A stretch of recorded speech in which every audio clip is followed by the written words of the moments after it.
It is a scorching day here in Normal, Illinois, but fans are out there with their fans, their sunblock. They're braving the elements out here today, and we are going to have some more KCL baseball here at the Corn Crib. My name is Brandon Harmon. I'm accompanied by KC Stevens, and KC, the first half of the KCL season is now over as we enter the hot dog days of July. It is, and you look at the standings, the Bobcats solidify themselves in first place, a 9-3 record. Man, and the bats for the Bobcats, they continue to just fly off the shelves. You'll see bombs hit every single game. And then for the ground slots, they started off slow, and now they've picked it up, moved themselves in second place with a 5-6-1 record. And tonight, the BlueCaps, who take on the Flamingos, will face off. BlueCaps are 6-7 on the year, facing the Flamingos, who are 4-8-1, and they sit in last place for the standings. It's something that we can say now with this first half out of the way is looking at this, how much stuff has changed and places are swapping. You can expect almost anything to happen here as we enter July towards the end of the year. So let's get you started for this game. As he mentioned, BlueCaps versus Prairie Flamingos.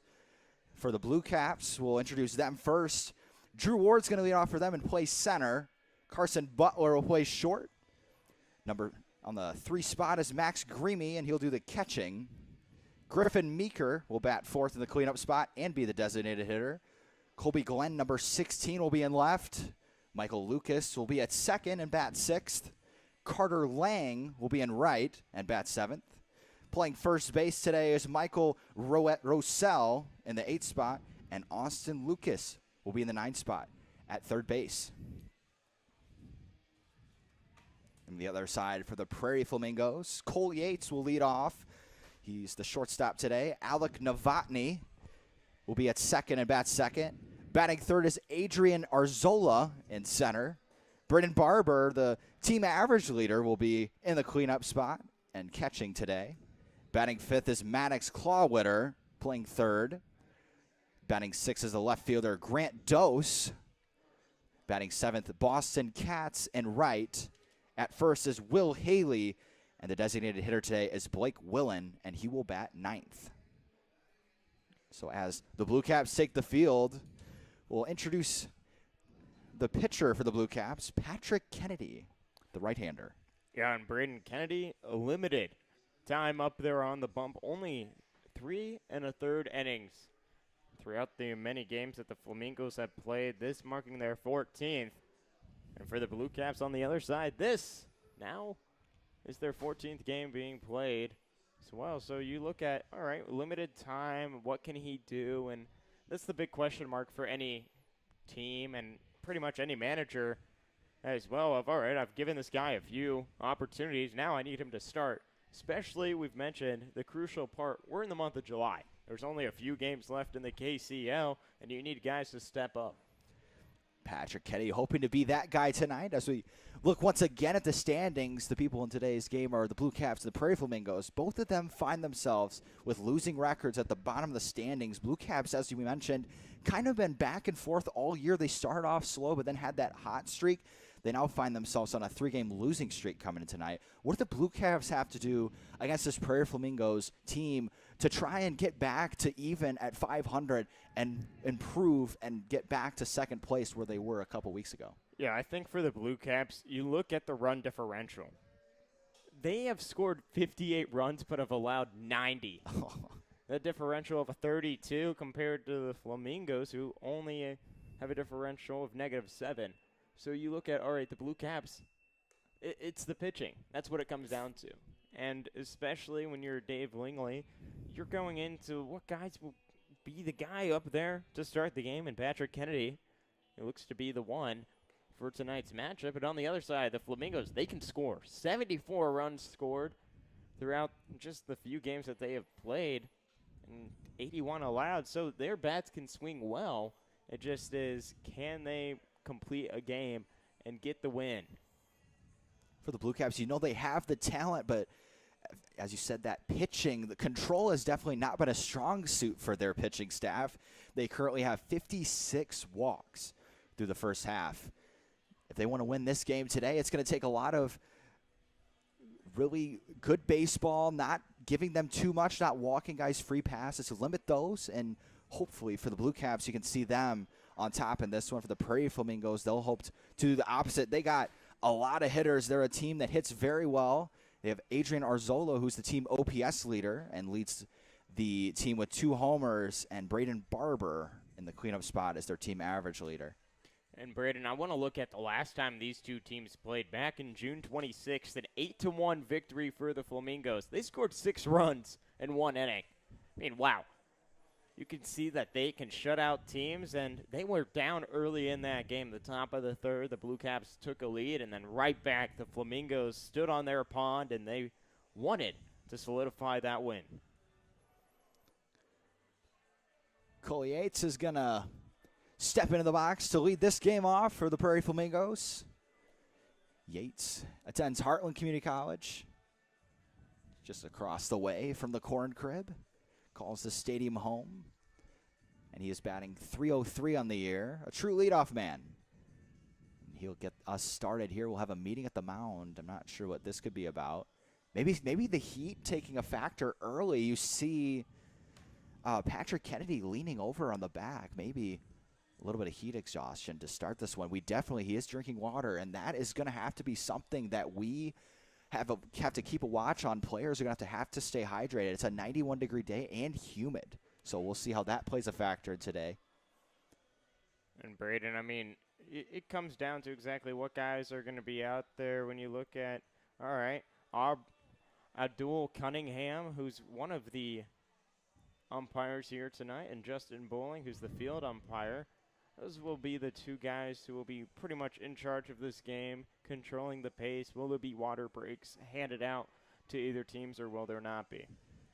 Kennedy looks like he might be either coming out of the game or taking a second to sit down. So we're going to have a little bit of a delay here as the Blue Caps will congregate around the mound and in the outfield. And he's going to walk into the dugout. I'm a little bit concerned for him because of the heat. Another thing is for these umpires staying hydrated. Definitely important. As my coach always said, for hot games like this, especially on turf where the actual feels like temperature outside, you can probably add 15 to 20 degrees on top of that because of the turf. It's not fun. You want to start hydrating about a day and a half to 2 days before a contest like that to make sure that water is continuously going through your system and you stay hydrated. That can be tough when you are a busy KCL player. So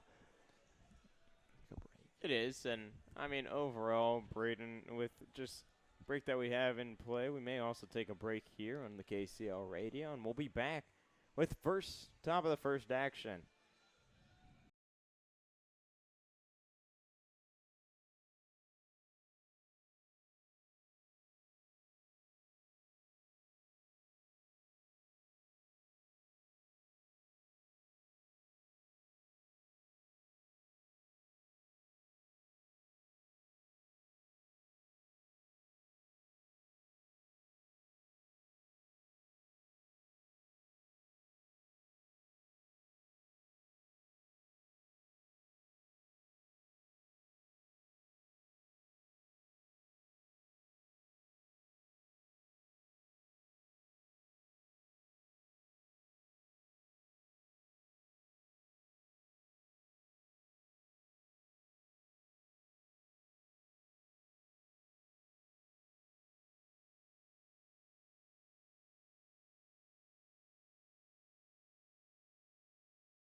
Welcome back to a toasty corn crib here in Normal, Illinois. So we just got word that Patrick Kennedy, the pitcher for the BlueCaps, is going to be scratched from this one, and they're going to take the field now. We'll let you know once we know who the new man on the mound will be. But, yeah, as we were mentioning, really got to make sure that we're hydrating and eating right. It's very hot out there today, 91, but I can't imagine what the actual temperature down at the turf area is.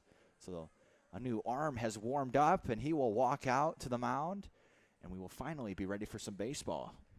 Yeah, and I mean, on these hot days, not only is KCL happening around here in the Corn Crib, but also the Corn Belters travel up to Peoria to take on the Pistol Shrimp here in the Prospect League, home of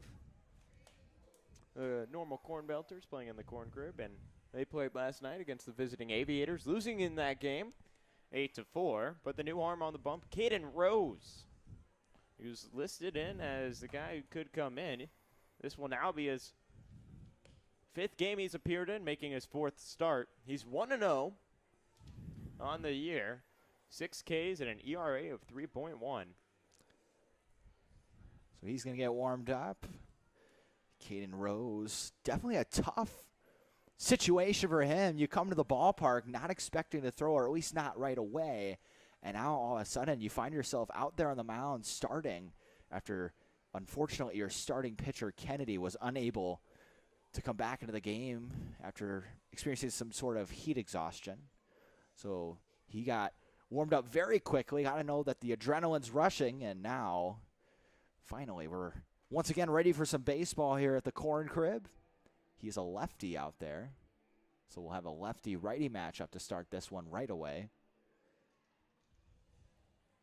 Yeah, and Braden, what's the advantage then for either the batter or the pitcher if it's a lefty-righty matchup compared to a lefty-lefty matchup? So with the lefty-righty matchup, the ball's usually coming into the bat of the right-handed batter. So it's a lot, typically, if you're thinking analytics, usually the right-handed hitters hit better against lefties where the ball's coming in. They have that changeup, but they don't have that slider that sweeps away. When it's righty on righty or lefty on lefty, they have that outside part of the plate that's more accessible with the off speed, and that makes it usually a little bit more of a difficult matchup. First pitch is fouled off behind the backstop, and this game's finally underway. Yates stands in, playing shortstop today.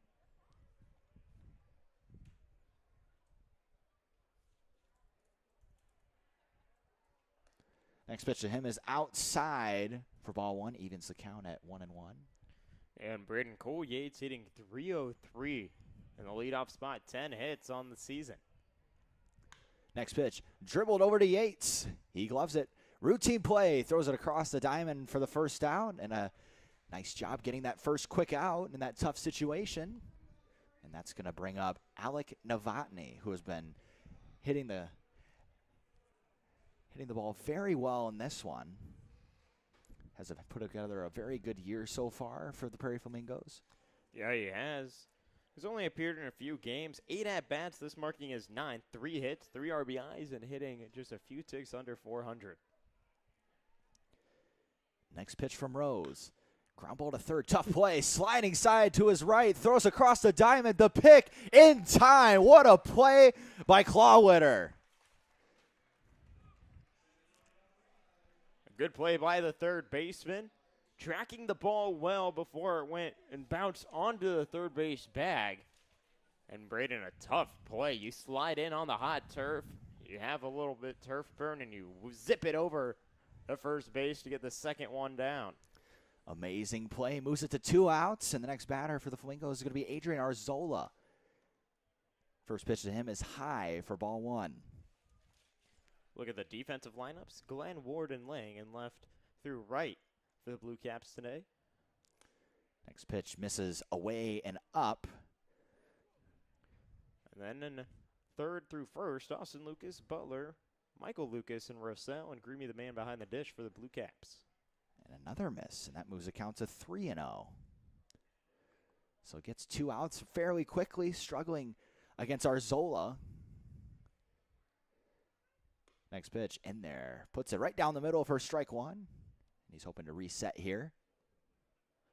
Caden Rose won't blow you away with the speed. A good off-speed pitcher. Rose working quickly. This ball's popped up. Playable in the infield, but it's going to be a tough play for whoever pulls this one down. Pitcher calling everybody off. And a big collision near the mound. And he is down, but I think he's okay. Just maybe shocked a little bit. That'll be the third out. And the Blue Cap manager will come out to check on his pitcher.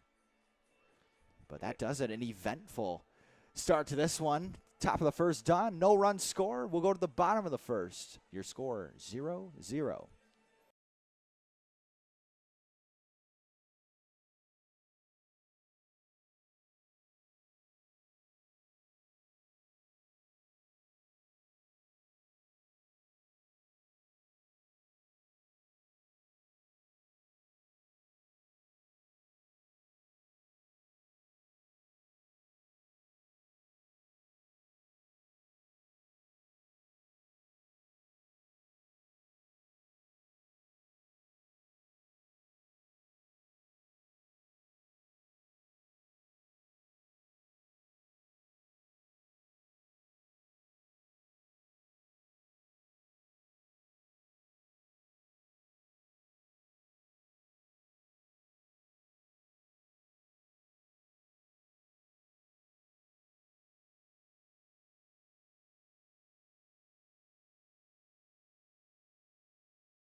Liam Martin taking the bump to start this bottom half of the first. His start is starting a little bit later than he thought he would after all the events that we had to start this one, but he will step on the mound. Very good pitcher is Martin, a right-hander. Yeah, they're righties. 8 innings so far, 6 strikeouts. So, I mean, you could rely on him to at least get you a K every inning. And some weak contact made by batters to get an out at first. So a guy who will go deeper in games, you'll maybe see him go 3 or 4 innings in this matchup tonight. Definitely a guy, manager Tanner Scheiber feels very comfortable handling the baseball. And leading off now for the Blue Caps is going to be Drew Ward, the center fielder. He'll step in there to face Martin for his first at bat. Something the Blue Caps aren't strangers to is first inning action. They tend to score a lot in the first inning, but pitching does tend to take a second to get rolling as that first pitch from Martin misses way outside to the left side and bounces off the backstop for ball 1. And you just saw the big smile on his face after that pitch, too. He knew he lost it right away. You go up in the count as a batter, a good way to start. The 1-0 misses also. It's now 2-0. He's pitching to a dangerous hitter, though. Drew Ward, the leadoff guy in center field for the Blue Caps, hitting .231, 6 hits, but a home run to his name as well. Finds the strike zone on that one, and it moves it to 2-1. Nice pitch there from Martin, a fastball on the outside part of the plate.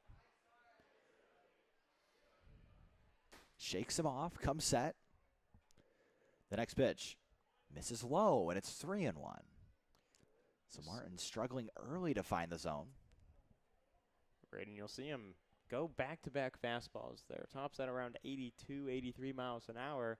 Has the changeup in his arsenal, but haven't seen much of his off-speed yet. And that one misses away again, and he's not going to laugh at that one as that produces a walk. And so Ward will take first to start this one, and that'll bring up Carson Butler, the shortstop in today's ball game. So he'll make his way up to the plate. Man, Braden, I love the way Carson Butler plays. The shortstop defensively, amazing out there covering the infield diamond. And then hitting .381, 5 RBIs. With a runner on first, no one away, a good chance for him to put a ball in play. Pickoff try to first is not in time. A nice move, though. Almost scared him a little bit, maybe. The first pitch to Butler. Ward on the run. Throw down to second is in time. Did he make the tag? He didn't. So Yates could not get the tag down. The throw was in time from Barber, but they will not get an out. You put a runner in scoring position with the stolen bag that Ward has, and last time these two teams played, the BlueCaps came out to an early lead, but ultimately lost 8-1. Next pitch is a fastball away. That'll be the first ball in this at-bat. 1-1 count. Ward taking a lead off second, the shortstop right next to him. Looks over, comes home. That one misses low again, and it's now 2-1. Martin, if he wants to throw over to second to maybe steal that out back, he might be able to if Yates could get a back pick going. Definitely paying a lot of attention over there to Ward. Looks over there again. Now comes to play. Ward on the run for third. Pitch is low, and the throw will not be made. Ward steals both bags and ends up at third. So now in this one, 2-1 count, runner in scoring position. Martin has a little bit less wiggle room in this one. Yeah, and he struggled to put the ball in the zone and a runner 90 feet away. Seen him miss it a few times. You don't want another pass ball. Fastball dribbled over to second. The play we made to first. That's the only play they have. Ward will come in to score, so that'll be an RBI ground ball for Butler and produces a run. I mean, Butler did his job, right? You get the runners in, you get an out on the board, but you take an early lead. BlueCaps lead 1-0 here in the bottom of the first. A nice team at bat by Carson Butler. Max Creamy will stand in. He's the catcher in today's ball game. He is the team average leader and OPS 2. So wow. A lot of slug in that bat. Sporting a pink bat today. Black handle, pink barrel. First pitch to him is high for ball one.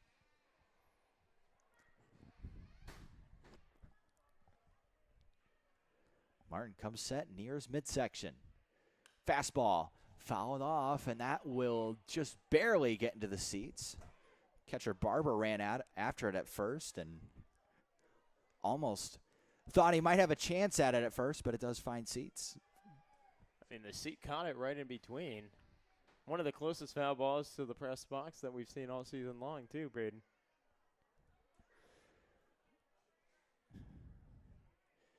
The next pitch to Greamy. Fastball again, just misses outside. Right idea, went with the away fastball, just couldn't quite clip the outside part of the zone. That'll be another ball.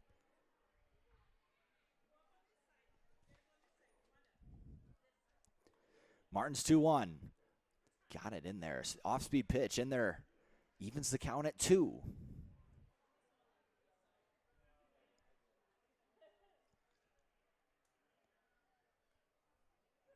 The 2-2.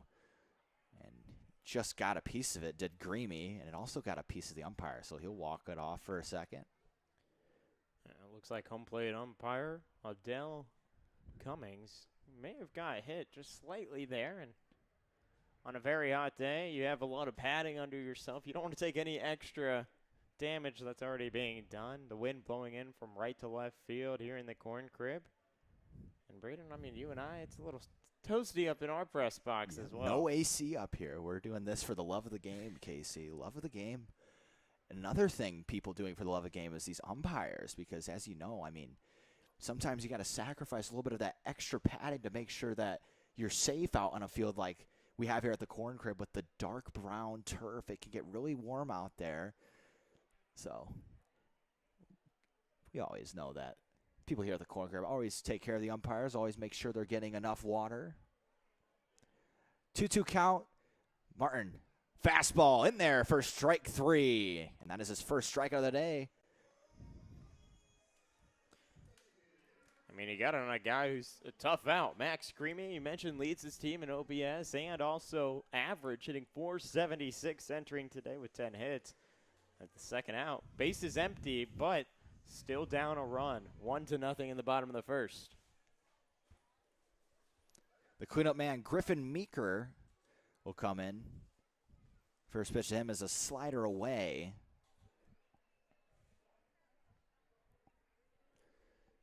Martin, despite the location troubles, has fared quite nice in this bottom half of the first inning. Next pitch is a fastball low for ball 2.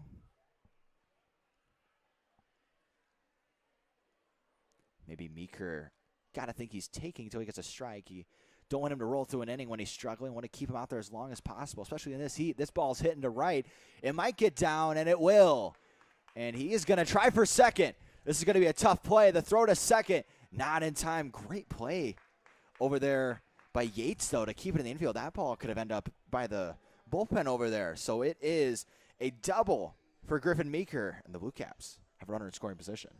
I mean, Braden, the second baseman, Novotny, moved all the way into right field near the foul line with the right fielder, Katz, which then no one was covering second base. You then have your shortstop and Yates have to make the effort to get the throw into his glove and keeping it in front of him, and you hold the runner on second and Meeker. But through 4 batters, 2 outs, another runner in scoring position. We've already seen this story once earlier, where a ground out allowed a run, but offensively, BlueCaps look to not take their foot off the gas. First pitch from Martin. Fastball misses inside for ball 1. Martin's going to have to work with a runner on base once again, this time in the form of Griffin Meeker over there at second. The 1-0.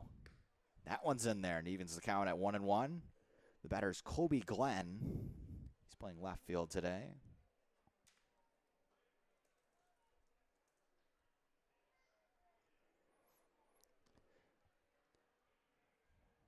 Really paying attention over to him at second.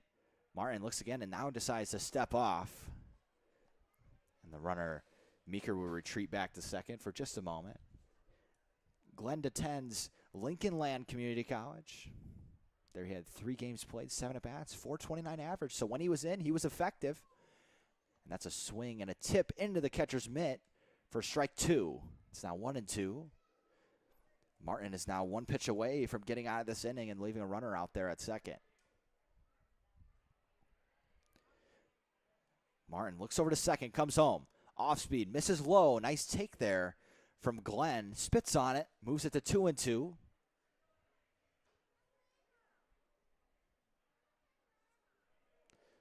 If Glenn should get on Michael Lucas, the ever dangerous hitter, would bat next with runners on base. Chopper over to first, gets through. They're going to send the runner from third. The throw will come to the plate. It's a close play. And no tag will be applied, a weird one. Glenn came in standing. Barber did not attempt to make a tag. I think if it was set up differently, they might have been able to get some sort of close play on that one, but they don't even offer, and it results in another Blue Cap run. It was a weird way for Meeker to come in, too.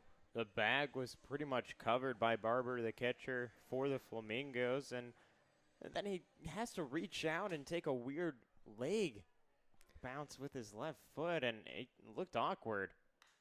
Ground ball to short. This should be routine. He'll flip to second, and that is your third out, and the Blue Cap inning ends. They get 2 runs, though. We'll go to the top of the second. Your score, Blue Caps 2, Prairie Flamingos nothing. You're listening to KCL Baseball on the Normal Corn Belters YouTube.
Caden Rose back out there after throwing up a 0 in the top half of the first. He'll look to do the same.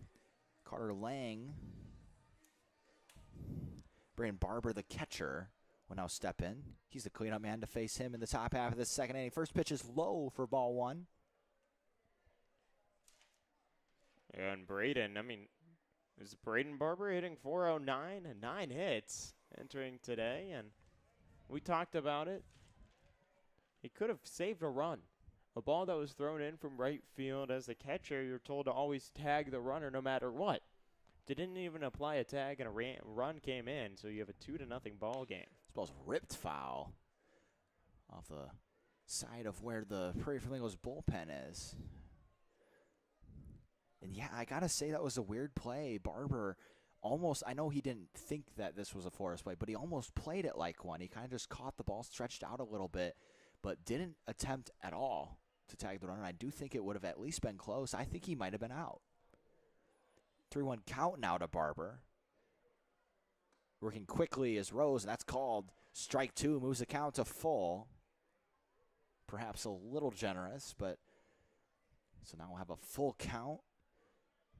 Next pitch, fastball, just out. So that is going to result in the walk for Barber. He'll take his base, and Clawwitter will step up, the third baseman. Yeah, Maddox Clawwitter hitting .333, 7 hits, 3 RBIs. A runner on first, no one away in the top of the second. And for the Flamingos, they're down 2 runs to nothing. The BlueCaps came out early, a few hits. First pitch from Rose is outside for ball one. Definitely the way you want to start an inning after giving up 2 runs. You get that runner on first. Got the middle of your order batting. That ball's ripped into left, and that's going to be a base hit into left field. The runner Barber made sure it went through first and then walked over to second. So it'll be first and second now for the Prairie Flamingos, and they may be in business if they get one more hit.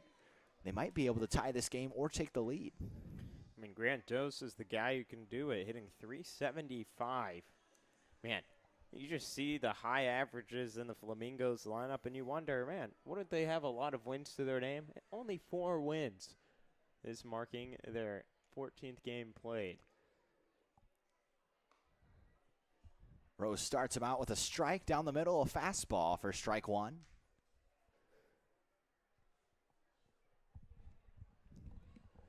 This ball's hit in the air to right. It will be foul and get out of play to the right side. Dose attends Morton Community College, and he's from Ottawa, Illinois.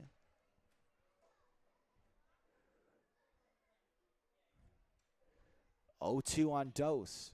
Back against the wall. Here's the pitch. Fights it off. Foul behind the backstop. And the count will remain 0-2.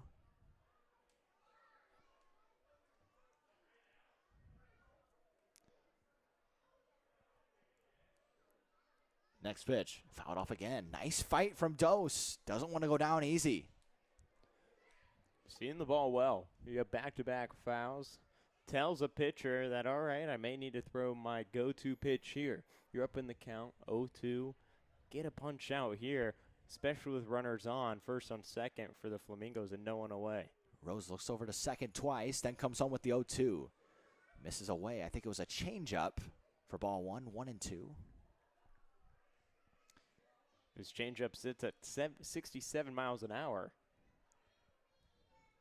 The 1-2, ripped in the air to right. Nice piece on it, but it will go foul. And man, great vintage battle we're seeing here between Rose and Dose. Dose knows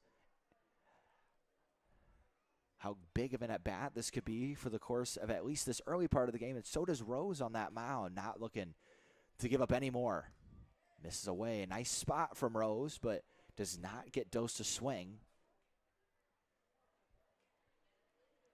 The runner Barber over there trying to throw Rose off as much as he can. And they're going to call a balk on Rose, and that is a tough break for the BlueCaps as now both runners will advance into scoring position. Clawwitter at second and Barber at third. So now a ball in play could potentially cut that lead in half. And Braden, I mean, as a pitcher, it's a hot day. You don't want that heat to get to your head. And You've already seen the go-to guy, the starter, come in and had to come out right away before this game even got underway. So Caden Rose was called upon. And it's hard, especially if you're thinking, oh, I'm not going to start on the day. And then you come in, you're not in the right headspace as a pitcher half the time. You have to be mentally prepared for starts. Rose, so far, not right there yet. Dose leans and fouls it off to the right side.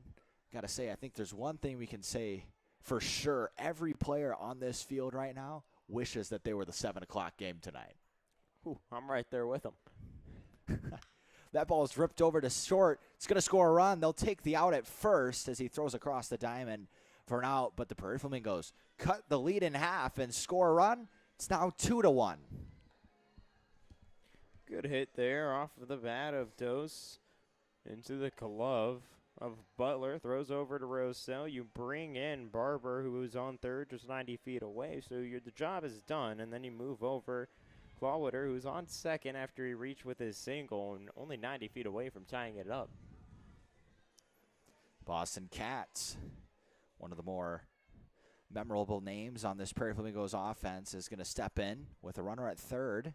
As that first pitch is a fastball that misses high. As we know, Cats also does some pitching for the Prairie Flamingos. He's been really good this year on the mound, just as much so as he's been at the plate. Cats, 9 1/3 innings pitched. He's given up 5 earned runs in the year and has struck out 5. So high strikeout stuff. Limit the walks, which is something that you want if you're a pitcher for the Prairie Flamingos when you're struggling like that. Ball's low. It's now 2-1. Yeah, and you mentioned Cats, the pitcher and the batter, hitting .238, 8 walks. So watches the ball well. Ball ripped back to the pitcher. The glove comes off. The runner's going to score. Nice play out there by Butler to get an out of it. And they're going to check on Rose. I think he's okay. Caught mostly webbing, knocked his glove right off. They get an out, but it will result in an RBI for Boston Cats. And we're tied at 2. And Brandon, this is still a good thing for both teams. It's basically 0-0 while it says 2-2 on the scoreboard. You're playing like the game just started. Bases empty, 2 away. Will Haley ground right back to the pitcher Rose. He'll run over to first, flip it over, and that'll end the inning.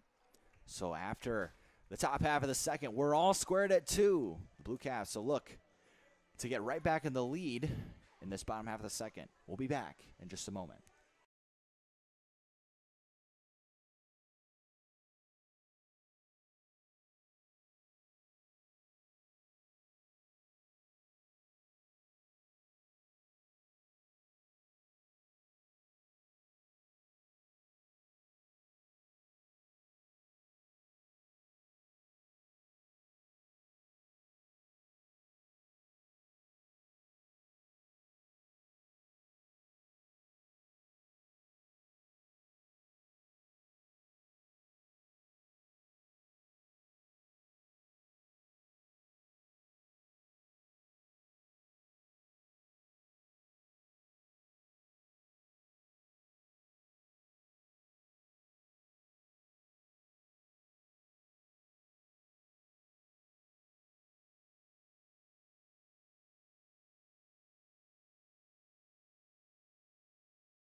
Bottom half of the second action ready to get underway.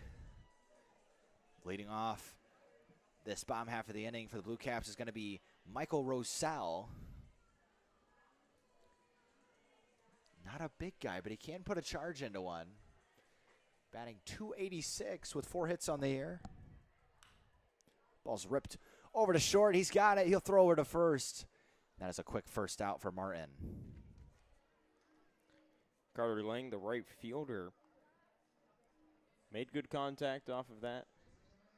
Right into the ground and rolled into the glove of Yates, who then threw it over to Haley for out number 1.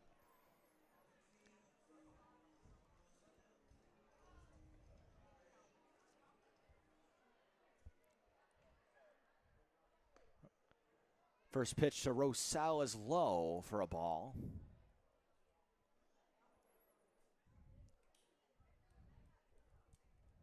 Martin's next pitch misses away again. He's missed a lot on the left side, kind of pulling the ball a little bit out of the hand, resulting in a lot of pitches missing away. 2-0 count. The 2-0 fastball in there. Swing and miss from Rosell. Produces a strike. 2-1 count.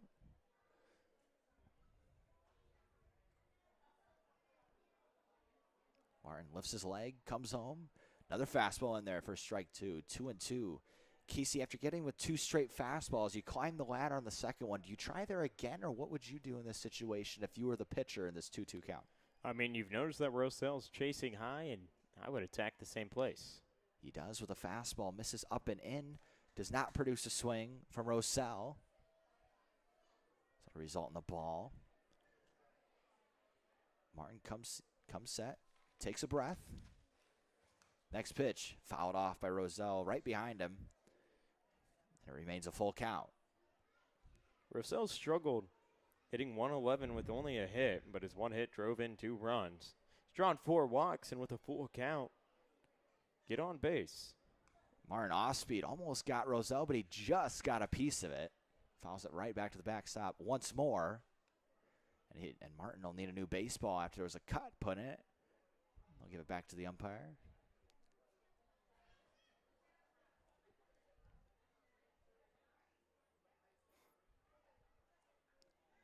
Martin's 3-2. Fastball called, strike 3. A nice pitch there from Martin. It's his second strikeout of the day. Talked about how Martin's pitched in 8 innings, entering today with 6 Ks. He will typically get you about 1 easy pitch out and get you a K there in almost every inning.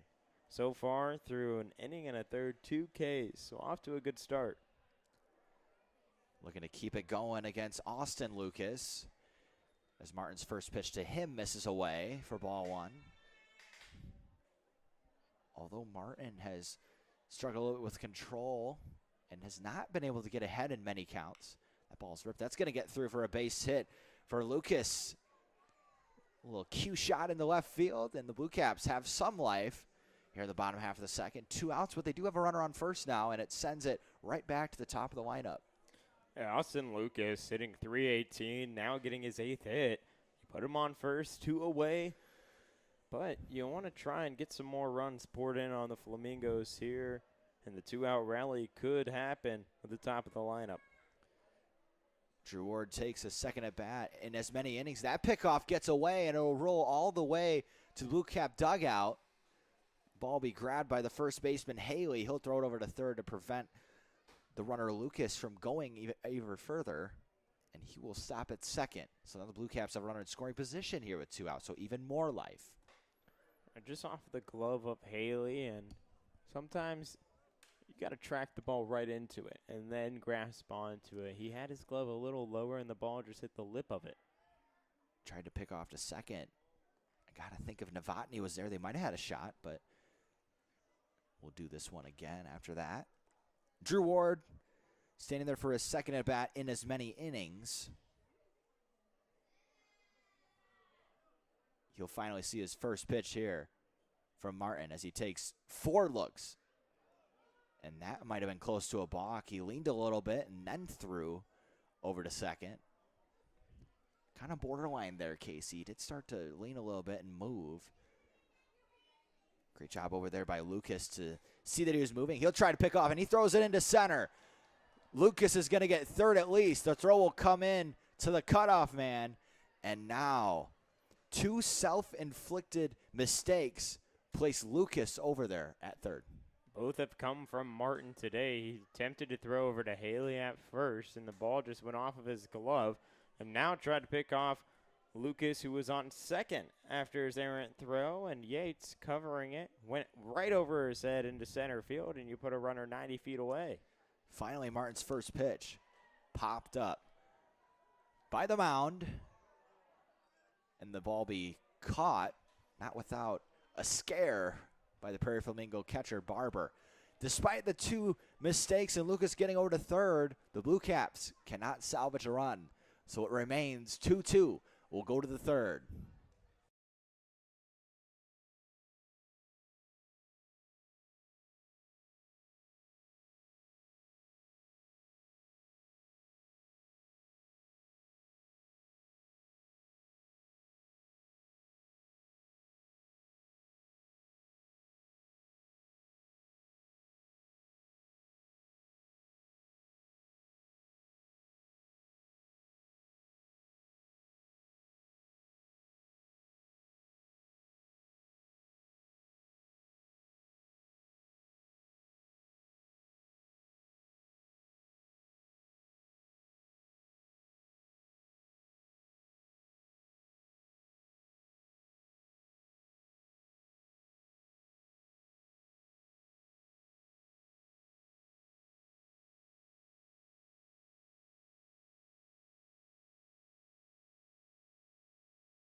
New pitcher in there for the Blue Caps. It's going to be Jackson Warner, the left-hander. Yeah, Braden comes in after Caden Rose's day came to a close. 2 innings pitched, a hit, 2 runs, and a walk. Willen swings at the first pitch, a high fastball for strike 1. Willen enters today, 389 and 7 hits, 4 RBIs. That one in on the hands. This time he makes contact with it, but it is foul. It's now 0-2, and quickly Willen finds himself behind 0-2. Warner being aggressive early. Warner comes set, lifts his leg, fires home. Pitch misses just away, a nice spot. Just couldn't quite get it to come back into the zone enough. It's now 1-2. Right idea.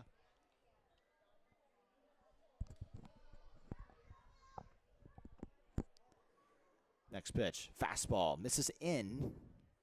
It counts even at 2. Warner, 5 innings pitched so far in KCL action this year. He's made 5 appearances. Next pitch, fastball away, and Warner is in danger of losing Willen, who he had down 0-2, and is now found himself in a 3-2 count. So batter will be in protective mode, and the pitcher's going to have to be aggressive on this pitch. The 3-2 misses low, so Willen works a walk. Maybe you couldn't say work. Maybe works a little bit more of an overstatement. He will take first, though, and we will go right back to the top of the lineup. Cole Yates will step back in. Yeah, that at-bat for Willen.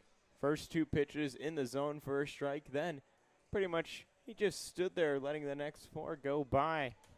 Reached on a walk, and you turn the order over. Cole Yates, his last time up back at the first, he grounded out. First pitch to Yates. It's a fastball low. 1-0, and I got to think after now 5 straight balls, got to think that maybe we're in take mode here until we see him throw one in the zone. Warner's 1-0 pitch. It's a fastball in. It's now 2-0. You also see some action in the bullpen just for the BlueCaps. One pitcher getting warm just in case Warner can't go that deep in this game. The 2-0. Another ball. So now he's in danger of a 4-pitch walk to move Willen into scoring position. Willen hasn't gone. Not really that much of a threat to go. Next pitch, low. And that was an easy at-bat for Yates. He takes 4 balls low. And now it is first and second for the Prairie Flamingos. And Alec Novotny will come up with a chance to do damage. Novotny making his 10th plate appearance, 10th at-bat of the season here. 3 hits and 3 RBIs. Runners on first and second. And a mound visit for the BlueCaps. So Dave Lingle will take his time to get out to the mound. We'll also take a break. We'll be back in just a moment.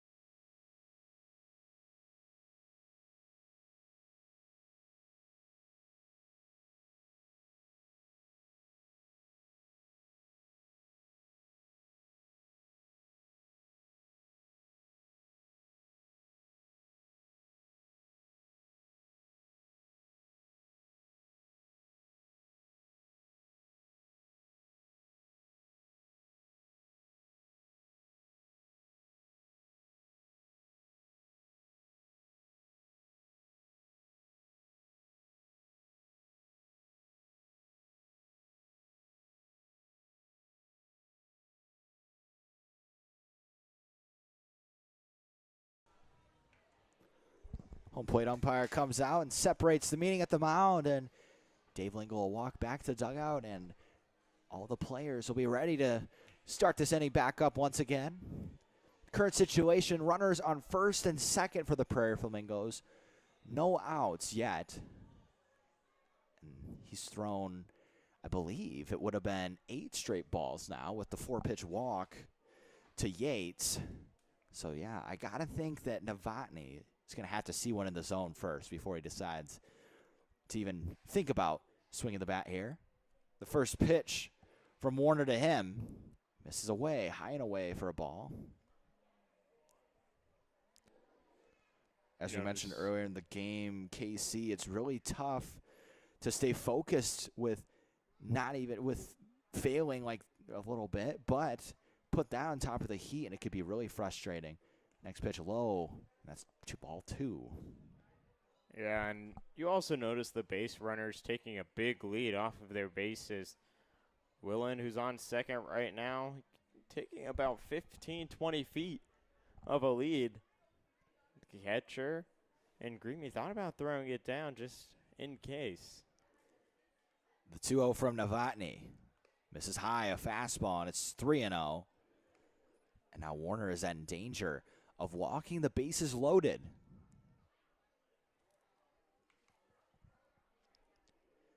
Not much work has been put in for the Flamingos to get to this point in this half inning. The next pitch misses in, and that's ball 4. And the bases are now loaded for Adrian Arzola, who's arguably, if not clearly, the best hitter on this Prairie Flamingos squad. One of the best hitters, also 6 stolen bags to his name with bases loaded, 12 straight balls have been thrown, Braden. Not one has been in the zone. The lefty Arzola faced the lefty Warner. Bases loaded. First pitch inside. They're going to say it hit him. So the Prairie Flamingos are going to get gifted a run, and they're going to take a 3-2 lead in this one. Arzola just barely got a piece of his arm, it looked like, and he will walk down to first, and it'll be the exact same situation for Braden Barber. Man, Braden, 4 straight batters faced, 4 free passes given. 3 walks in a row and a hit by pitch. Now Braden Barber, who drew a walk back in the second, looking to repeat what he did. Fastball misses high. Looked like Warner put a little extra on that. Maybe some frustration. You definitely don't want to overthrow in a situation like this. Got to keep your composure. He'll start this at-bat behind 1-0. Barber walked in his last at-bat. Takes another pitch away, 2-0. And if you're Dave Lingo, I got to think it's probably about time to go make a decision. We'll see how long Warner will stay on the mound. Next pitch, low, 3-0. And Braden, go back to that fastball that Warner threw, 88 miles an hour. Man, it was a frustration pitch for sure. He threw 13 balls in a row prior to his at-bat. Add 3 more, 16 pitchers that have not been in the zone. 3-0 count for Barber. I don't think he'll even take the bat off his shoulder for this one. He's going to have to throw a strike. And he does. A fastball in there for strike 1. And Warner finally finds the zone. It's now 3-1. But Barber, I think he'd take until it was 3-2 with the control issues we're seeing. We'll see what he does here. Next pitch. Decides to swing at it. I think it would have been in the zone anyway, but fouls it off of himself. And now it's a full count, and Warner has a chance to come back from what's happened and get it out. Yeah, and it's very difficult to do. The stuff hasn't been working for him. The fastball has been a little high. The off speed now has been dropping near the zone, which is good, and you work yourself in a full count. The full count pitch. Swing and a miss. He got Barber, and that's how you come back from walking the bases loaded. You tally a strikeout swinging, and now Clawwitter will step in. And now a ground ball can turn a double play, and you only give up, after all of that, 1 run. And you got to think that that's what he's hoping to do here. I mean, for the BlueCaps, it would be a sigh of relief if that happens. You're down 1 run, a 3-2 lead in the top of the third to the Prairie Flamingos. First pitch to Clawwitter. Check swing. Dribble just foul down the first baseline. And Clawwitter can take a sigh of relief as that one didn't quite find in-play territory. Yeah, it just almost went fully around there. 60 miles an hour off the bat, and a dribbler in that first base foul line. And keeping it in front of him was Roselle, the first baseman for the BlueCaps.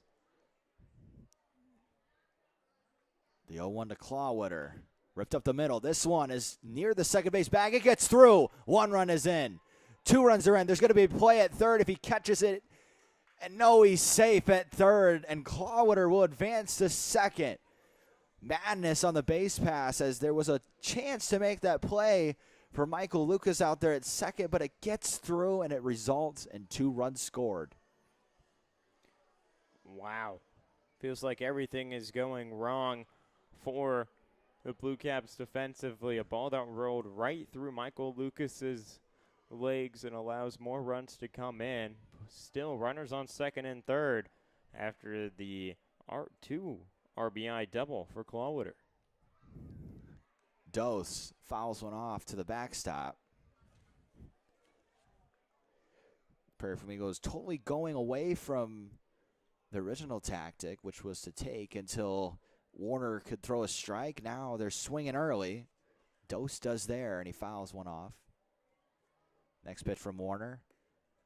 Ball just low. It's 1-1 now. Even if Lucas made that play on that previous play, I don't think he would have been able to get an out, but it would have just been an infield single. But now it results in more runs being played as he couldn't even keep it in the infield. And his glove slowed that ball down just enough to produce 2 runs for the Prairie Flamingos. That fastball misses away. 2-1.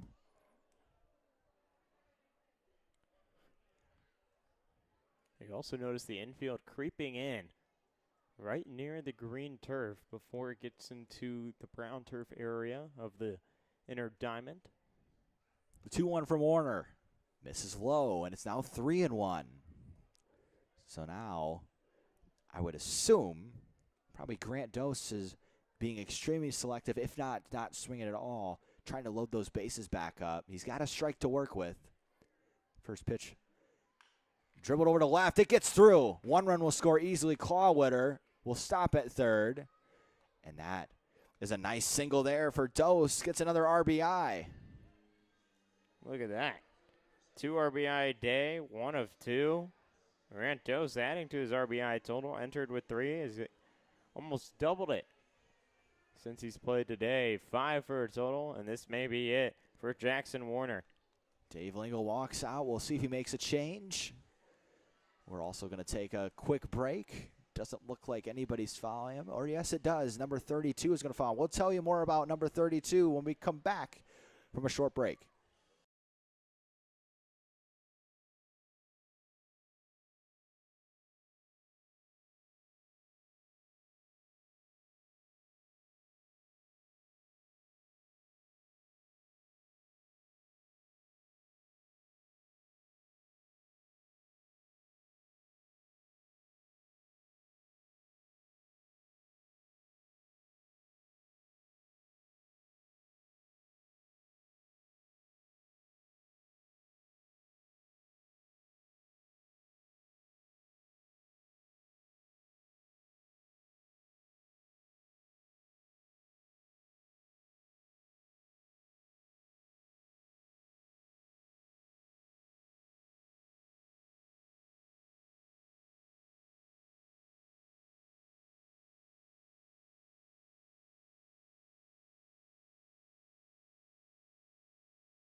Dave Lingle is going to hand the ball to Reed Frazier, the right-hander, wearing number 34.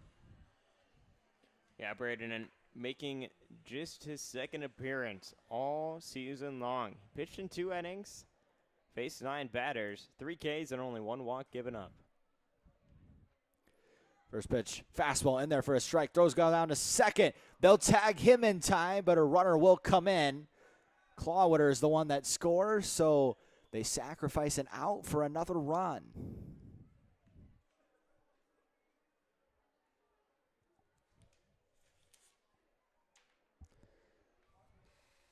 Yeah, you see the attempt where the first runner on first breaks for second and the runner on third then comes at home, and you get another run up to take a 7-2 lead. Next pitch is in there. Frazier finding the zone right away. And it's now 0-2. Frazier's next pitch. Check swing. They're going to say he swung. So Frazier comes in and immediately shuts the door and ends this top half of the third. The Prairie Flamingos score 5. We'll be back for the bottom of the third after this.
Liam Martin doing an excellent job in this one. Only giving up 2 runs in that first inning. Settled in the last half of the second.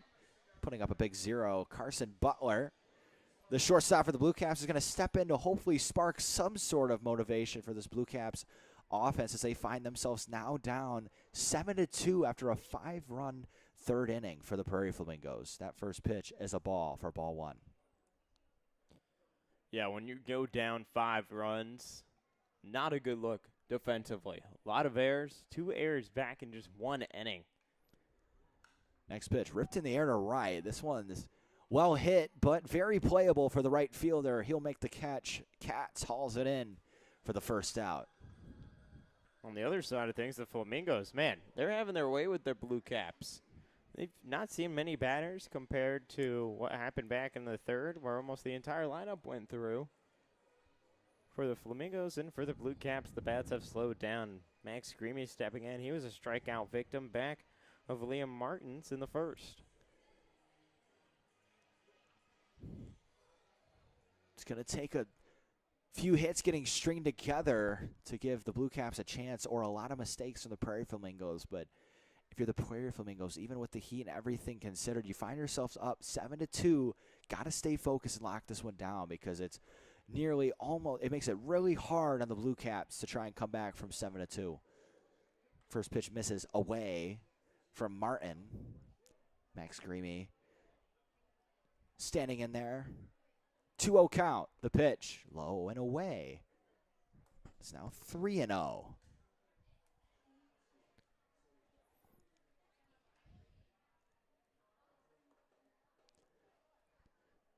Clawwood at third, and the corner is playing close to the bag as that pitch is up and in. And it's going to be a walk for Greamy as he'll step over to first. That's not what you want to do with the Prairie Flamingos. Got to limit the mistakes when you're up this big. You got to be aggressive. Absolutely, and that only being the second walk issued by Liam Martin today. He's been very, very good up there on the mound for the Flamingos. 2 Ks to his name and an out down here in the bottom of the third. A 7-5 lead for the Flamingos. Meeker hits one in the air to left center. Arzola's under it. He'll make the catch out there and fire it back in, and that's 2 outs. Nice executed pitch from Martin to produce the fly ball. We're looking to repeat what they did back in the second, where they only saw 4 batters. Martin did his first 3, A pop-up into right, a walk, and a pop-up into center field. Now you get into Colby Glenn, who singled off of Martin back in the first and also drove in a run. First pitch to Glenn, bounces in there for ball one. Greamy, you can tell by his body language, trying to time up Martin. We'll see if he goes on either this pitch or a couple pitches after this. We'll see when he decides to go, if at all. Next pitch, fouled off. Check swing from Glenn. Caught just the back side of the barrel and ends up down the right side for a foul ball. That might have been a little bit of self-defense. That ball was up near his head. Started to swing and kind of had to chop at it a little bit. Fouls it off behind him.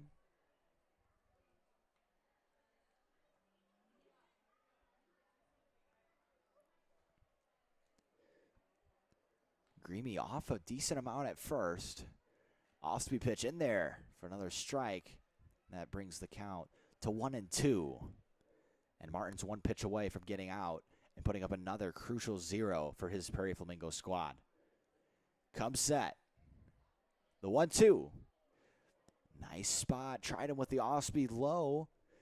Glenn thought about it, but then pulled back his swing, and it results in a ball, and we're now all square, 2-2.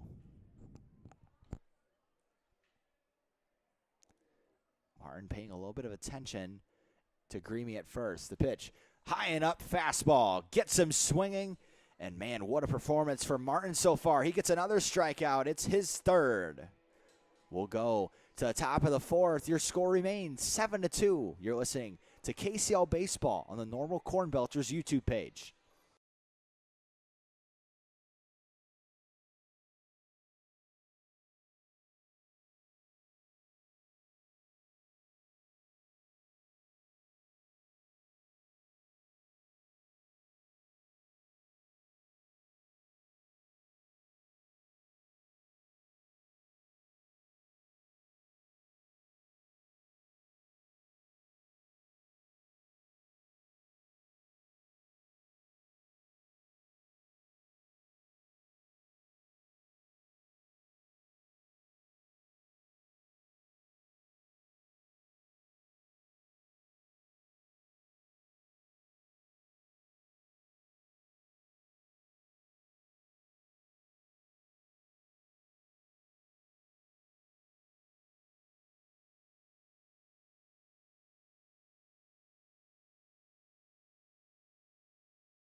Frazier back on the mound after striking out the first batter. He saw ground ball over to third. He'll throw it over to first. Nice play from Lucas over at third. He gets the first down, a quick first out for Frazier. Frazier back in the last half of his inning. Got a strikeout after a tough inning where the Prairie Flamingos scored 5 runs, and he came right in and shut the door. Gets a quick out there. Frazier working well. Yeah, and you got lucky with Dos getting caught stealing. He then worked his way in the count, got the strikeout, and another quick out with the ground out. Ground ball over to short. This one to Butler. He'll fire across the diamond. 2 down. 2 quick outs. Frazier working quickly and efficiently in this top half of the 4th inning. And Braden, as a manager for your team, if you have a guy in your bullpen who can come in and pitch, get you a few strikeouts here and there, but also allow weak contact to be made where your infielders then can make an easy play at first for the out, man, that's a good day. That's a huge day. It's great asset to have Frazier, as we said, hasn't had a whole lot of action. You got to think if he continues to pitch this efficiently, he'll get a lot more. As that first pitch is a slider in the zone for strike one. Currently batting is Cole Yates, the shortstop. He is grounded out and walked. That ball's hit in the air to right. Well hit, but foul. It'll end up near the club over there, near the Blue Cap bullpen. 0-1. And the Portillo's 301 Club. Gotta ask, have you chocolate cake shake from Portillo's? Have you had it? I have. I love chocolate cake shakes. Really? I know that a lot of people I know don't like it because they don't like some of the texture, the soggy cake. I love it personally. I love the cake combined, especially sometimes even if you're lucky, you'll get a little bit of cake at the bottom where it all settles, and then you get one of those big spoons. You reach in there and you can eat the cake right out of the shake. And we're going to need a lot of milkshakes on this hot day, Brandon. I can tell you that. Yeah. 1-2 count to Yates. Frazier, fastball, chopped foul to the left side. Neither guy wanted to go down. Yates, excellent barrel control. We know that because of how well he's hit. We'll see what Frazier does. He went with a fastball on that last pitch. We'll see if he switches it up or if he goes right back with a fastball. And spikes an off-speed pitch. Moves the count to 2-2.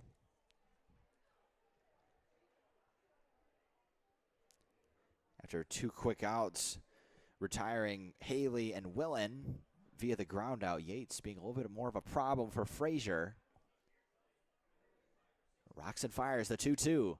High fastball moves the count to 3-2. And if you're Yates, that's exactly what your assignment was. You get 2 quick outs for the Flamingos. You got to keep him out there longer. And he's done a good job of battling this at bat. Now finds it a full count. 3-2 from Frazier. Hit in the air. This is going to be a tough play. In the air, and he'll make the catch. Nice play from Butler. Lazy fly ball in shallow center field. He tarries on over and makes the catch. So we'll go to the bottom of the 4th. Your scorer remains Prairie Flamingos 7. Blue Caps 2. The Blue Caps looking to make more of a splash in this one. We'll be back in just a moment.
Back in Normal, Illinois, Casey Stevens with Braden Hartman for bottom of the 4th action. A 7-2 lead for the Prairie Flamingos over the Blue Caps. And I mean, overall, Braden, a very aggressive outing back in the 3rd.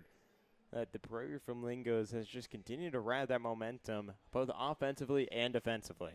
And if you're the Blue Caps on the other side, you're looking back at that half inning and you're talking about and you're reminiscing on the fact that you kind of gave them a lot of those runs, a lot of walks in that inning, a lot of self-inflicted errors. This game could look a lot different if they just made the simple plays, which we talked about in the beginning, how it was a little bit of a problem with them, the self-inflicted errors. Has been, but for the Blue Caps, their bats look to be swinging here.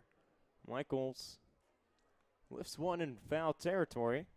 Here's the count, 1-1. Tice Beckman will step in after Liam Martin's day came to an end. 3 innings pitched, 3 hits, 2 earned, and 3 Ks.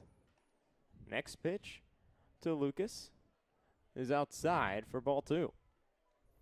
Beckman nods his head, comes set, and fires. Lathered all the bat on this pitch, but it's fouled away on the first base side.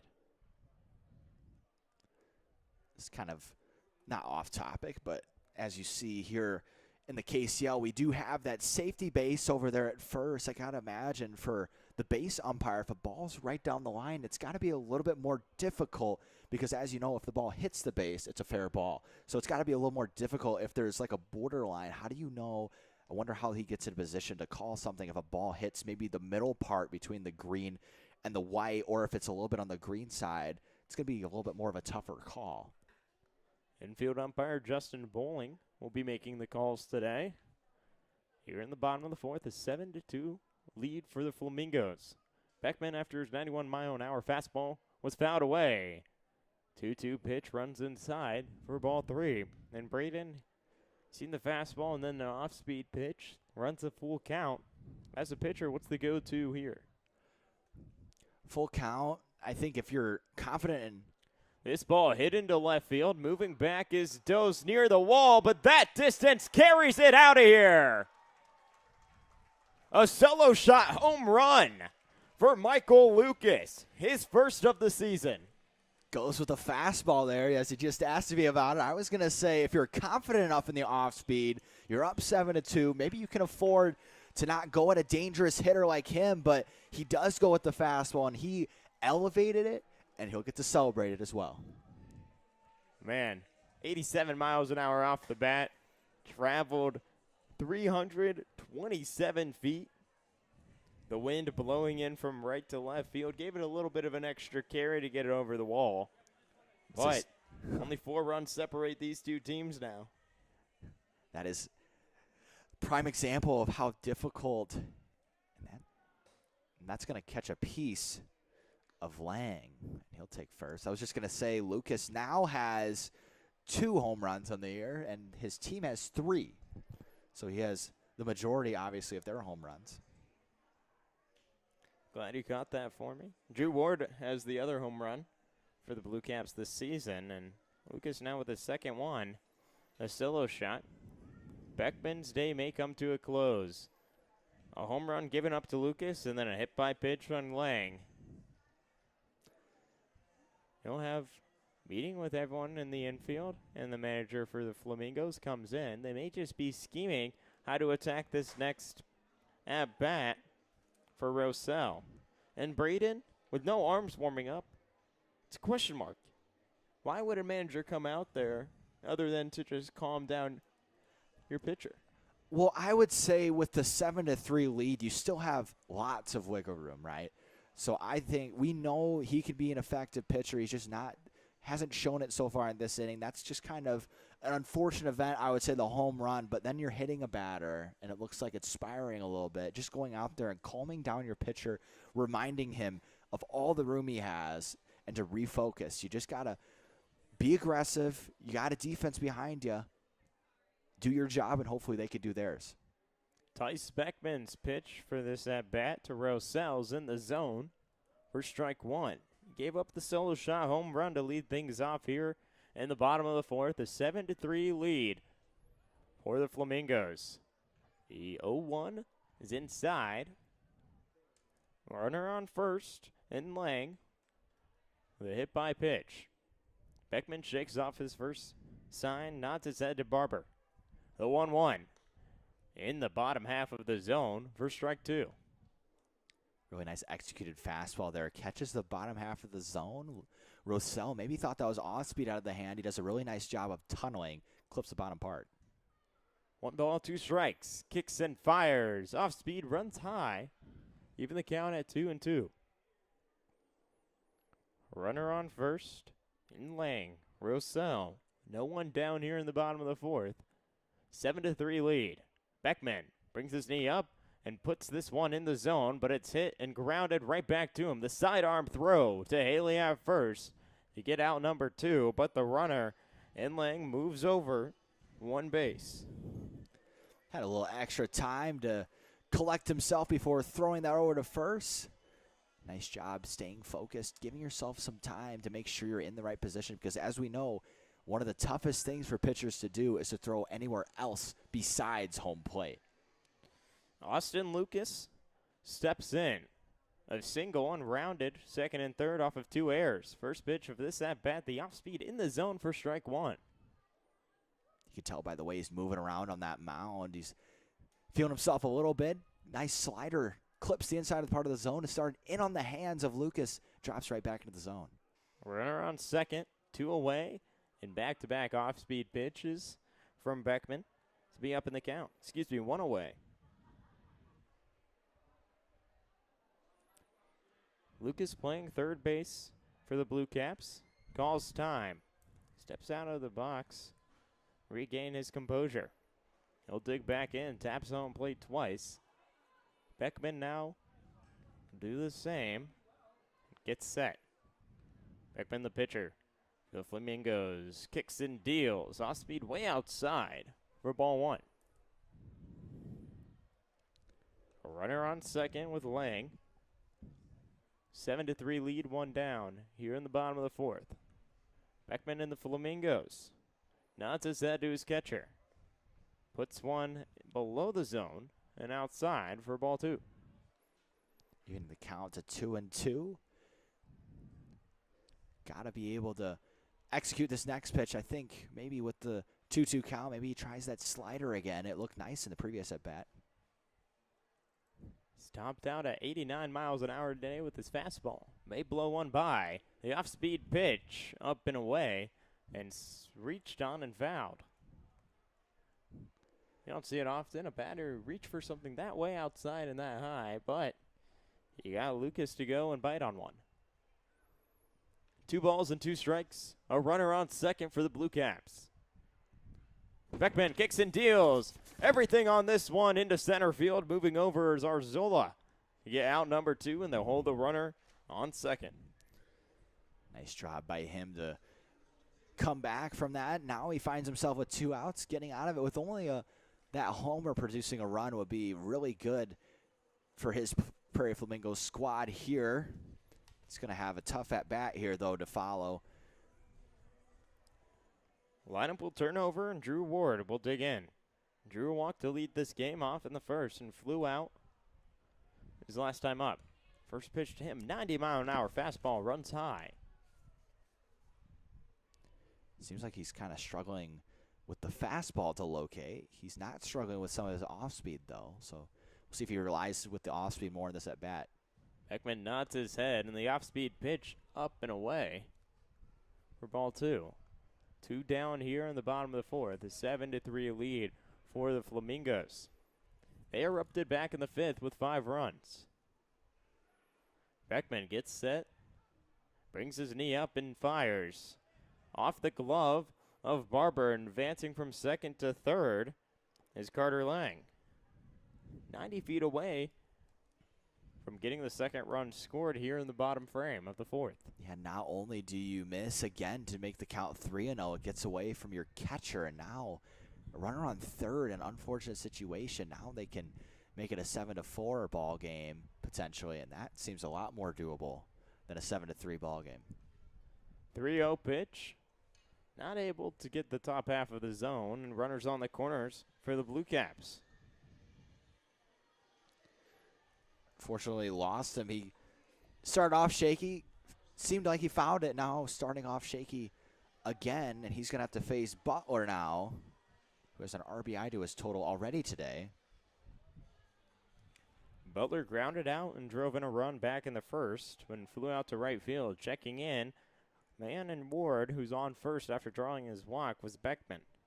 This inning, in the bottom frame of the 4th, started with a solo shot from Lucas. This pitch is swung and missed on for strike 1. Then followed by Carter Lang getting hit by pitch, back-to-back outs, and runners on the corners after Ward drew the walk.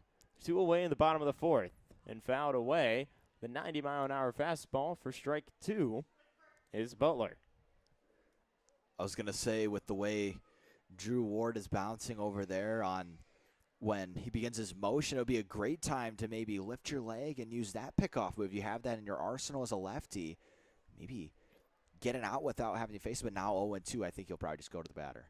The 0-2 runs inside and giving up a free base. His Barber not able to throw it down, and Ward moves over to second.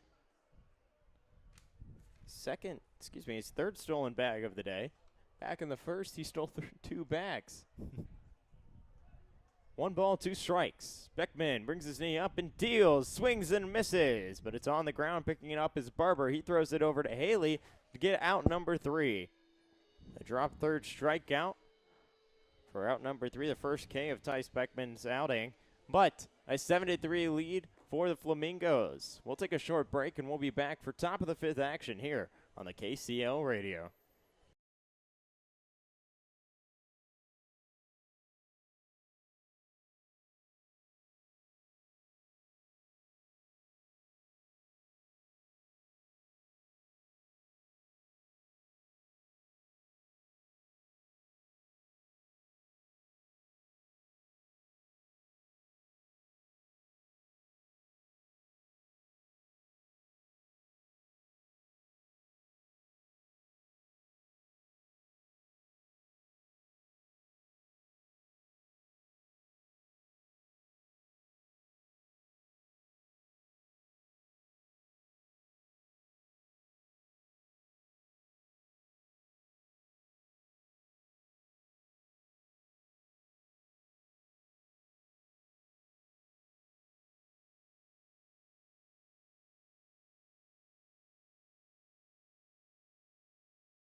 Back in the corn crib, a 7-3 lead for the Flamingos, and they'll get their bats going. Novotny comes in. First pitch to him. He's hit. He'll reach on a hit by pitch. His second free base that he's gotten today. Frazier looked really good until that one right there hits him. He was rolling, but now gives up that free pass to Novotny. Now the Prairie Flamingos have a runner on early in this one. Novotny reached back in the third and rounded all the bases on a walk. Mentioned Frazier off to a good start. Came in, got his K back in the third inning. Went 1-2-3 in the top of the fourth. His first mistake here, a hit by pitch. Arzola, the center fielder, hit by pitch his last time up. First pitch to him is in the zone for strike 1. Frazier on point with his command right now.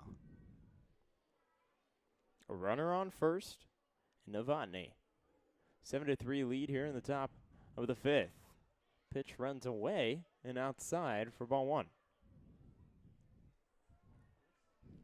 Arzola, 4 RBIs and a runner on first. 1 ball, 1 strike. Lifts this one and fouls it in that third base area. Really good swing from Arzola. Just missed that one. Heard a groan. Maybe that was Arzola thinking he should have got a little bit more of that. 1 ball and 2 strikes to Arzola. Frazier nods and deals in the zone, and it's fouled away. Arzola, back-to-back foul balls, but you mentioned just a deep groan from him in the box, looking for the right pitch. 1 ball and 2 strikes. A runner on first, no one away. And he swings and misses for strike 3. Went with the high fastball, set him up perfectly for that outside off-speed pitch, fouls it off, goes with the same area but a slower pitch, and Arzola couldn't handle it, and it results in a swinging strikeout. Nice pitch from Frazier. His second K of the day. A runner on first here in the top of the fifth. Digging in is Braden Barber. Struck out back in the third to Jackson Warner. 7-3 lead for the Flamingos. Frazier nods his head. Kicks and fires way out and over the head. Hits the backstop of. Lost my words there. Man, the heat's getting to me, I can tell you that. Moves over. Getting to me too, Casey. Frazier, maybe the heat is getting to him as well a little bit as he's lost a little bit of his command. The 2-0 inside. 3 balls and no strikes. No one down here in the fifth.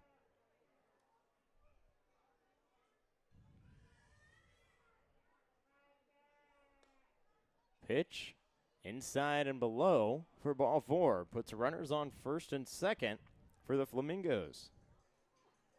Nobody warming up on that Blue Cap side. Probably their last hope. Frazier's looked good. Just a little shaky last couple batters. He'll have to face Clawwitter now.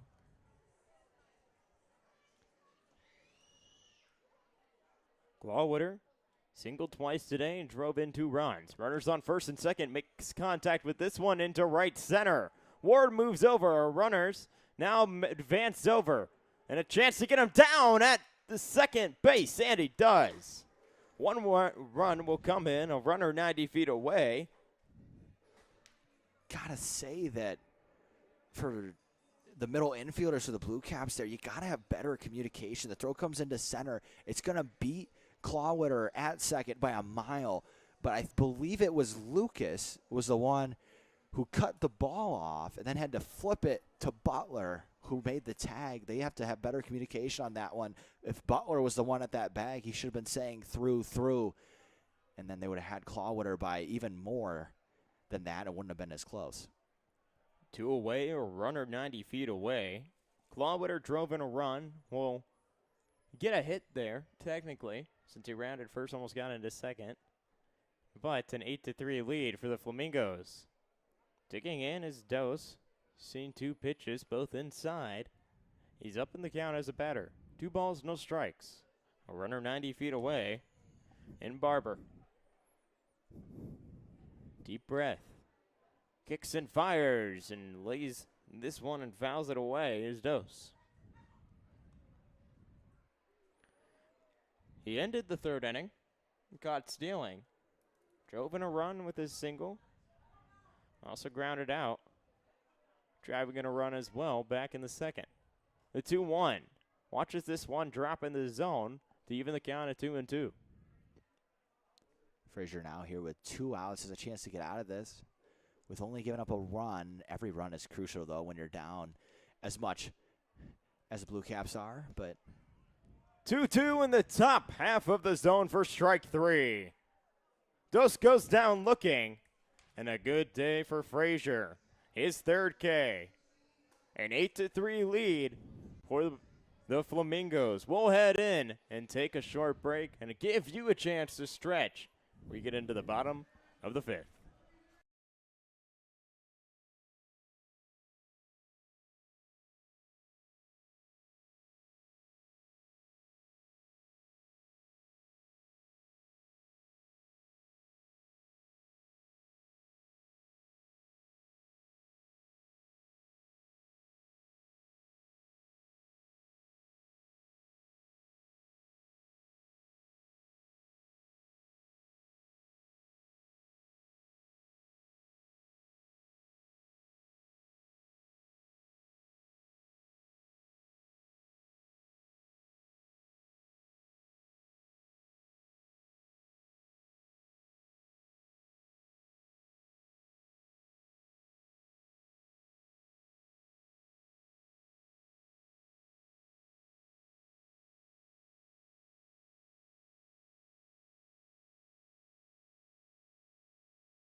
After some stretching was done here in the press box, Casey Stevens with Braden Hartman.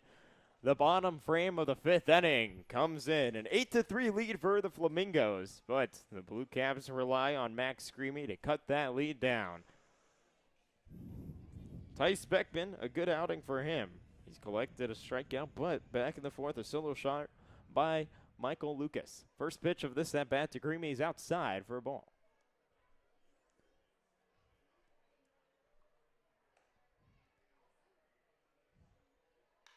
This hit well into right field, but under it is Katz. Collect the out. A bit of confusion there, thinking that may have been Tice Bexton, but don't believe it was. It was Logan Lynch who came in and hit that ball. So Max Screamy's day comes to an end, the catcher. And Logan Lynch will take his spot.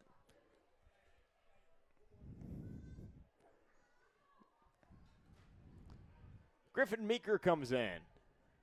A new arm on the bump. First pitch by Lynch is outside.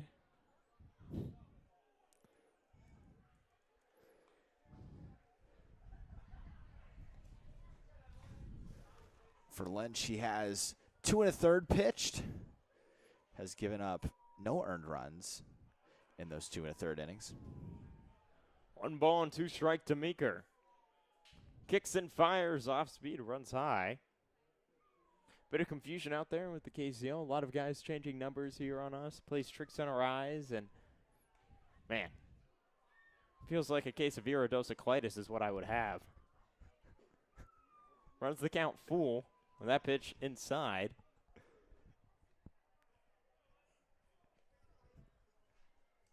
Three balls and 2 strikes.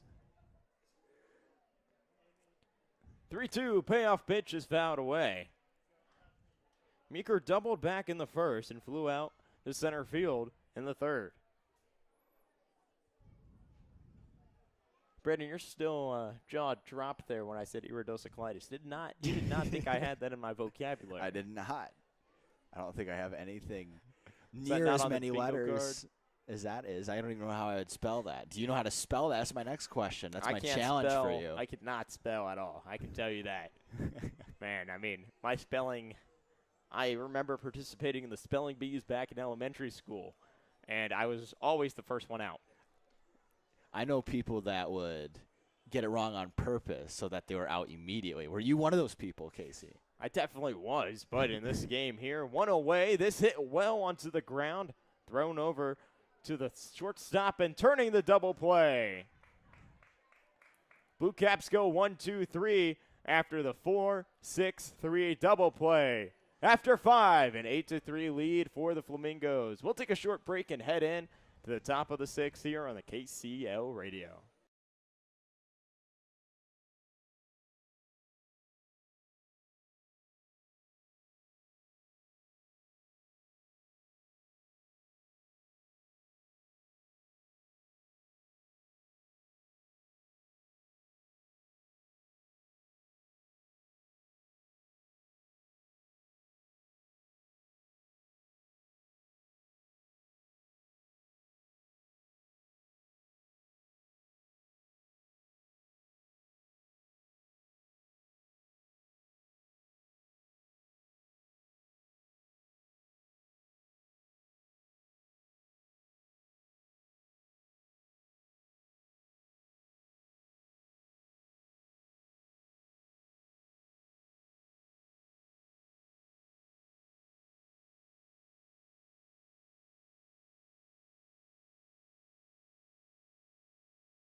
We head into the top of the 6th, an 8-3 lead for the Flamingos over the Blue Caps, and a few bit of changes by Dave Lingle.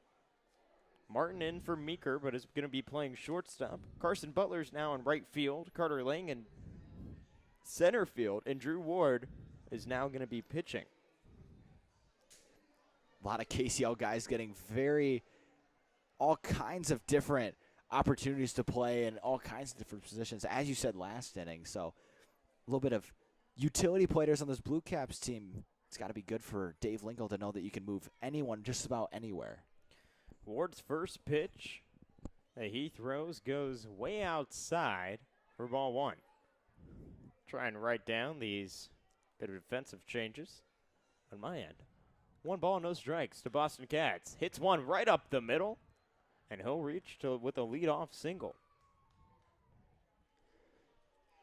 Boston Cats continues to produce in this game. Had that RBI grounder back in the second. Comes back with a single of his own in this one. This is first hit in this one, so now he has a hit and he has that RBI. Digging in, the first baseman, Will Haley. He's grounded out twice today. No one down here in the top frame of the 6th. 8-3 lead. First pitch he sees in the zone for strike 1.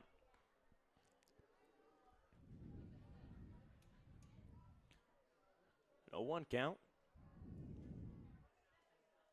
Ward looks over. Brings his knee up and puts one a little inside. Braden 1-1 count. I believe they may have given the Flamingos an extra run up on our scoreboard. Should be 8-3. Scoreboard people. 1-1 inside. Scoreboard has been a little off here in the corn crib. I think that maybe the heat is affecting everybody here today at the ballpark. I know. Everyone's a little disoriented. Right. We may need to hit up the desserts store here later. This Might hit well into the glove of Lucas. He throws it over to his brother Lucas and trying to turn the double play. Eisfelder loses it off the lip of his glove. So fielder's choice for Haley. Great try by Eisfelder to pick that. Was a tough one. It bounced quite and far at first, and so that one was strictly a judgment call. Made contact with it with his glove, but could not haul it in. So can't get that second out. This is a crucial drop. You've Austin Lucas on third and Michael Lucas on second. So you have to be very specific anytime. Describe what that happens. Then Eisfelder trying to get the tag in on Haley.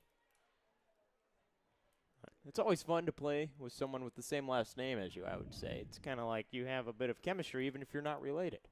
It'd be funny if it was the two middle infielders who were both Lucas. Now hitting one into foul territory is Blake Willen. Think about how that call would go. Lucas to Lucas. And then Dawn the first. That would be kind of funny. Imagine if there was a third Lucas out there. Oh, if it was Lucas to Lucas to Lucas. Double play. My goodness. A runner on first, an 0-1 count to Blake Willen. One away here in the top of the 6th. Ward gets set. Checks over on the runner at first. Eisfelder has had some trouble holding on to the ball when it's thrown his way. Mentioned how this game has, you could say, some standings could be changed. If the Flamingos win, they would move to 5-8-1, while if the Blue Caps win, they would move to 7-7. Skied up into foul territory behind home plate.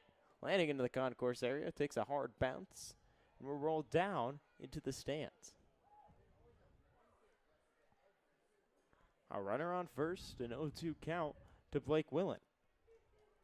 Drew Ward came in after 3 arms for the Blue Caps were in. Started off with Caden Rose, Jackson Warner, and then Reed Frazier. Drew Ward getting the call here. An 0-2 count to Willen. Skied up. Moving over is the first baseman, Eisfelder, but the fans now in a scurry. Just a few inches away from hitting the ones almost right in front of us. Kind of in the same vicinity over. It is Remax night here at the ballpark. All those people at Remax fighting for that baseball above their heads. The realtor is looking to sell houses here, build up their connections, and see if anyone wants to come into the market. 0-2 is up high for ball 1. And if you do the supply and demand here with baseballs, if one realtor collects all of them, man, he's going to be running a monopoly. 1 ball, 2 strikes to Willen. Inside for strike 3. Tried to get the turn, the double play, and they do. Will Haley caught stealing. A throw down by Creamy to Lucas in time. We head into the bottom of the 6th, an 8-3 lead for the Flamingos.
Back in the corn crib for bottom of the 6th action. Casey Stevens alongside me, Braden Hartman, and Braden. Go-to man to lead things off, Michael Lucas. His solo shot back in the 4th. Made this only a few runs separating the teams, but can he repeat it here? Are you asking me if you think I can? I mean, if I think he can go yard what again? do you think the yards are? What are the odds? I would say not likely, but maybe even, I mean, if you want to think about it that way, I mean, the matchup clearly is more favorable than the last one. He went deep in the last at-bat. Now in a more favorable outcome, maybe, I mean, it's hot outside. The ball's flying out there. If he does get a good swing on it, maybe, potentially, with this better matchup, he can hit one out. We'll see, though. I wouldn't put my house on it. I'll just put it that way. Okay, it is Remax night. We've mentioned it is Remax the night. realtors here.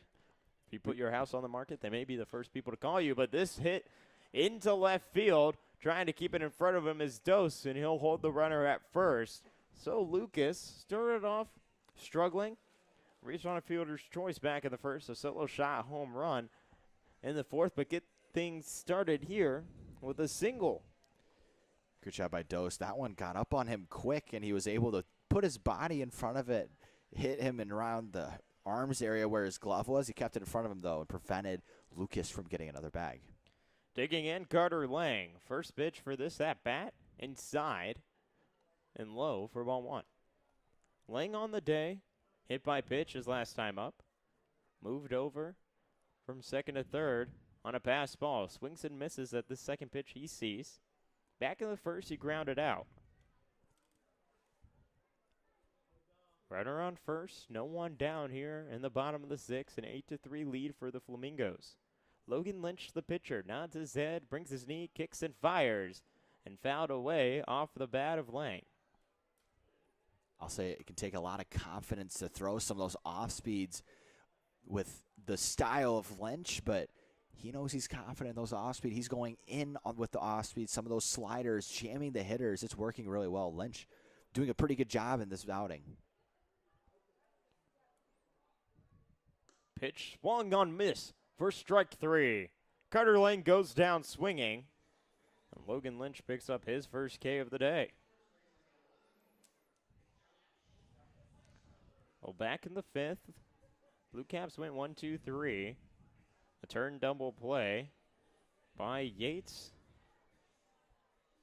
allowed them to get out of the inning. A single to lead things off here in the bottom of the 6th by Lucas, and then Lang goes down swinging.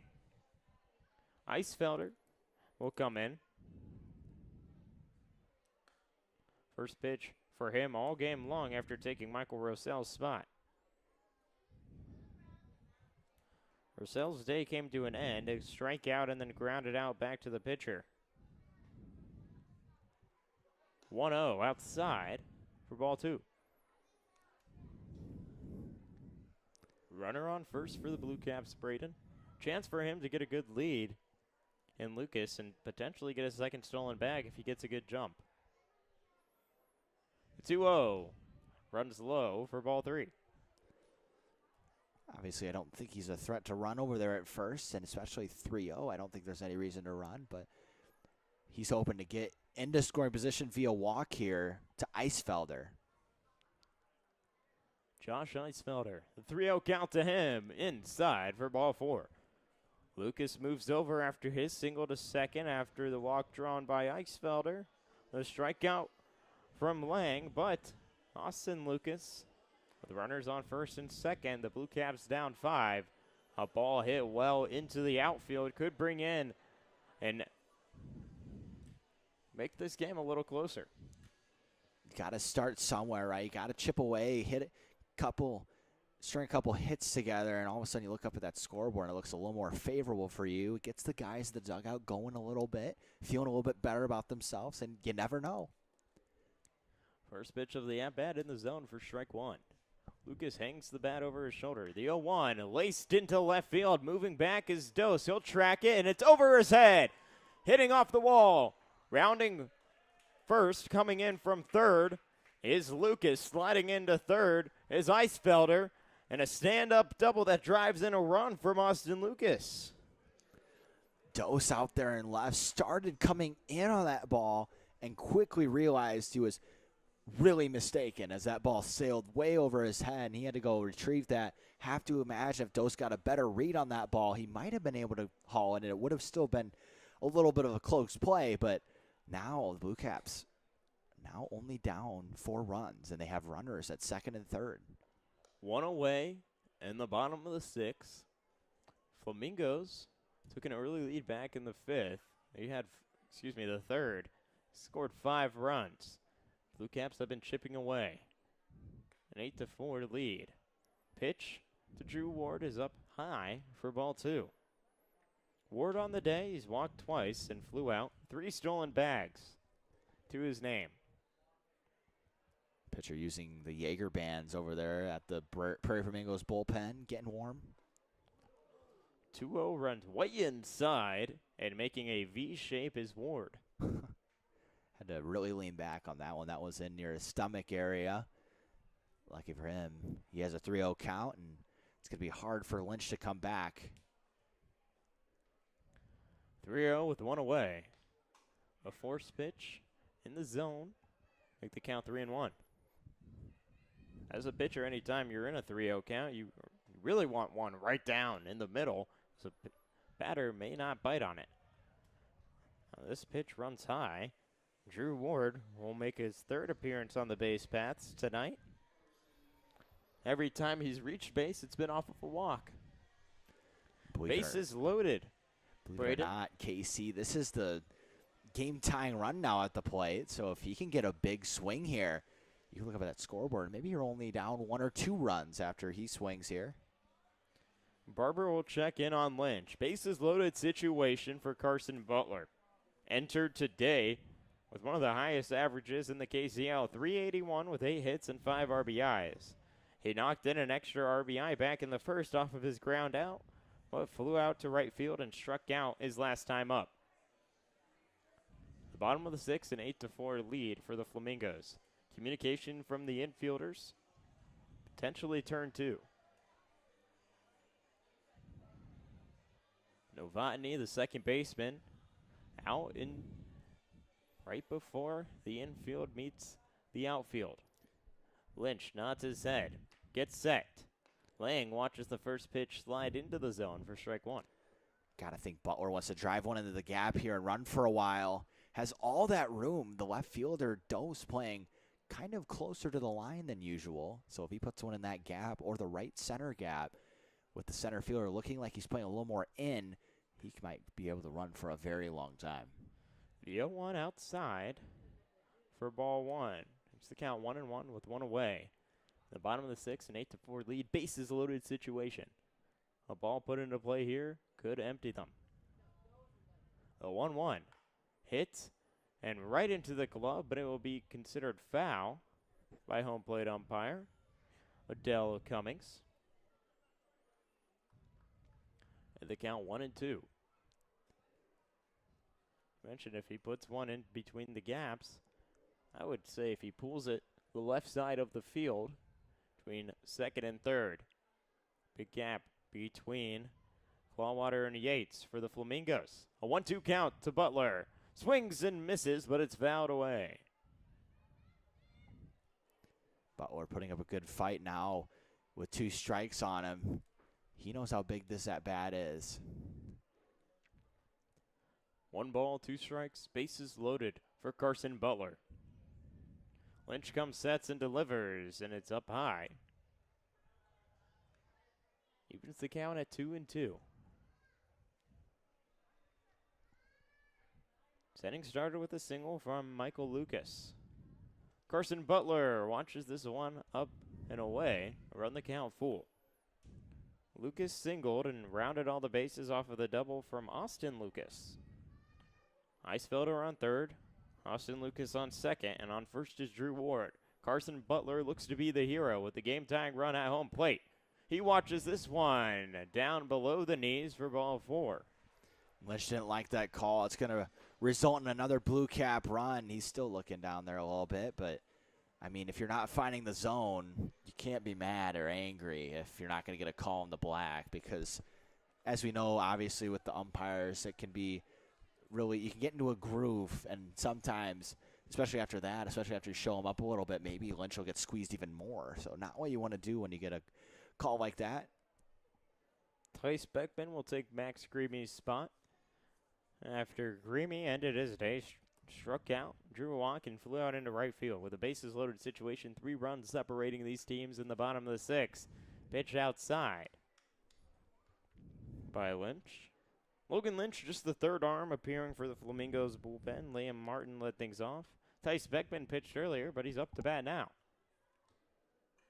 Bases loaded, a 1-1 count to Beckman. Hits this one into shallow center. Moving in is Arzola. And grabbing it is Yates for out number 2. That's probably, honestly, besides a strikeout, the least favorable outcome for the Blue Caps, as the infield fly rule was in effect on that play. Immediately an out, and now there's 2 outs, and Blue Caps' chances, they don't want to let this chance go away. They're not going to probably get this again. So if they really want to capitalize here with Luke Martin to at least get a couple more. Luke Martin takes the spot of Griffin Meeker. Meeker doubled, flew out into center, and drew a walk. Now Luke Martin with 2 down here in the bottom of the 6th. 8-5 lead for the Flamingos. Deep breath from Lynch. Shakes off the first sign. Nods to his catcher and Barber. Comes set. Races his knee and fires. Keeping it in front of him, though, is Barber to hold all the runners. 1-1 count to Luke Martin.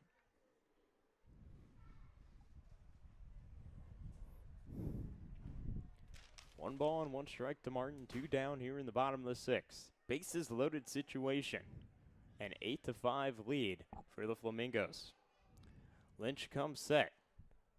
Raises his knee and delivers this pitch up high for ball 2. Work the count to 2-1 now. A little bit more of a hitter's count. Martin, look for him to be aggressive. He's got 2 strikes to work with. 2 balls, 1 strike, 2 away. And this one off the glove of Barber. Coming in from third and sliding. Not the tag in time. Austin Lucas slides in after the passed ball. Moving everyone over. Ward to third. And Carson Butler to second. It's just an unfortunate misfire from Lynch. Now, you look up at the scoreboard, it's now 8-6. You got 2 runs now to make up. And man, those tying runners are now on base. So with a hit here, you can tie this ball game. 2 balls, 1 strike to Luke Martin. Lynch kicks and deals and fans on it for strike 2 is Martin. could tell he really wanted that one. Big swing from Martin. Scoreboard operator ruled it as a ball. Believe the count is 2-2. 2 balls, 2 strikes, up high. May have been wrong. Must have been 3-2. Full count. Pitch was up high. So bases loaded situation again. And that is going to wisely summon a mound visit. And coach of the Prairie Flamingos not happy, jarring at the home plate umpire on his way out there. And here, you heard my take on that, right? Because you could be mad all you want about getting squeezed a little bit or missing calls, but if you can't find the zone, you can't really be upset if a couple calls don't go your way. Tanner Schreiber, the manager for the Flamingos, approaches with Logan Lynch, and a new arm may come up to try and get them out of this jam. 2 away here in the bottom of the 6th, an 8-6 lead for the Flamingos. A new arm will come and make his presence felt. Logan Lynch's day, I believe, may be done.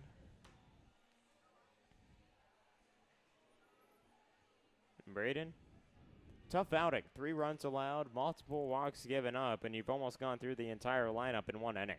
It's the last thing you wanted. You got to be able to find the zone, be aggressive, and that's just not what Lynch did. He kind of came in, was missing away, missing out. You miss very big on that last one that produced a run, and you look up at that scoreboard, and now it is a very doable comeback for the BlueCaps. You brought them right back into this game, and that is definitely when you're walking up to the mound in a situation where it was 8-3, you're telling yourself, okay, I have all this room, got to be aggressive, got to fill up the zone, get stuff to go my way. They're probably going to make more mistakes than blast me, right? They're probably going to make more mistakes, get outs. You're going to get outs, but if you can't find the zone, you don't have a chance to get those outs. So Lynch heads back to the dugout. You look up at that scoreboard, 8-6, and they still have bases loaded now. So now a hit in the gap could potentially tie the game and maybe move that other runner to score position. Now you can potentially take the lead. So a lot on the line here.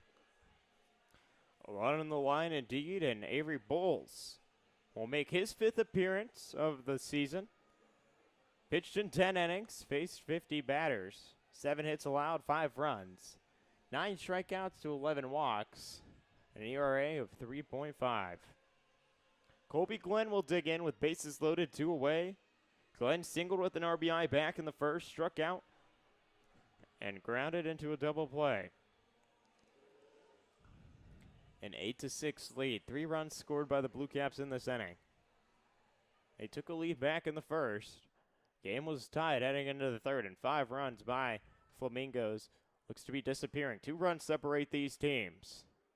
First pitch to Glenn is fouled away. Good swing from Glenn. Was right on it, just right under it. Tipped it right behind him. That means he's on it. Glenn stands tall in the right-handed backs. He watches this pitch go upstairs for ball 1. I know Glenn wants to be the hero here, but got to still be selective and stay focused on what you need to do. You can't give him on that mound any more than what he's already got. 1 ball, 1 strike to Glenn. This runs inside. Bowles prone to walking batters. 11 on the season, the most by the Flamingos. He's also pitched to the most innings. It's an interesting decision to go to maybe the higher walk rate in this situation if you're the Flamingo skipper, but maybe he sees something. We know he can be good, just kind of struggles a little bit with the command. Maybe if he does get out of this inning, that's a huge momentum boost. Maybe he comes out, breaks out, has a better second half. 2 balls and 2 strikes to Colby Glenn. 2 away in the bottom of the 6th.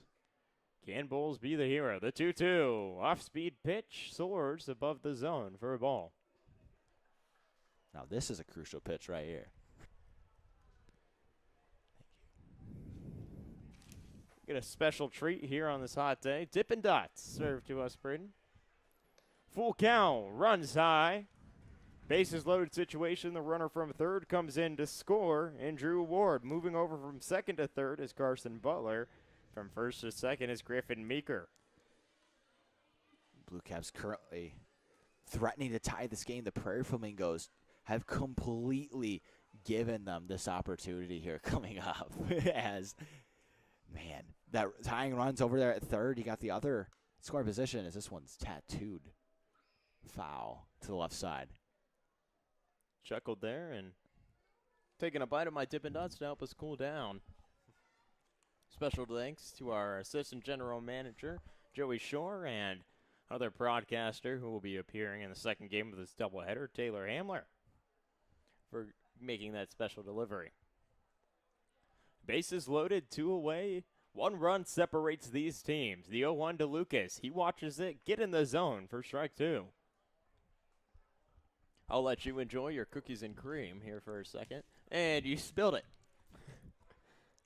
Can't get behind in the count. He comes out. He gets back 0-2.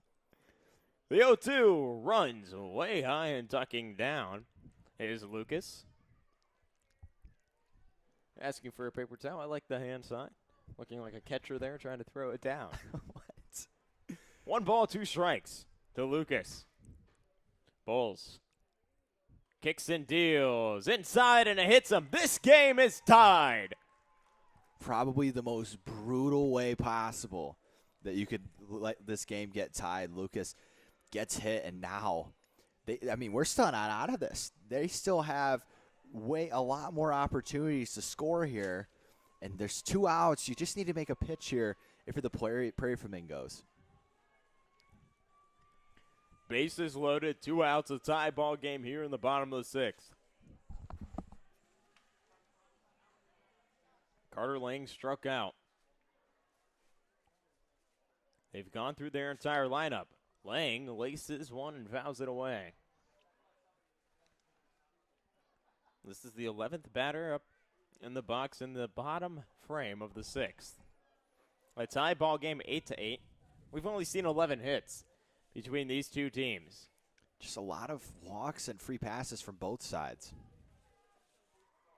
Spin struggles for Bulls on the mound today. He came in after Lynch's day came to a close.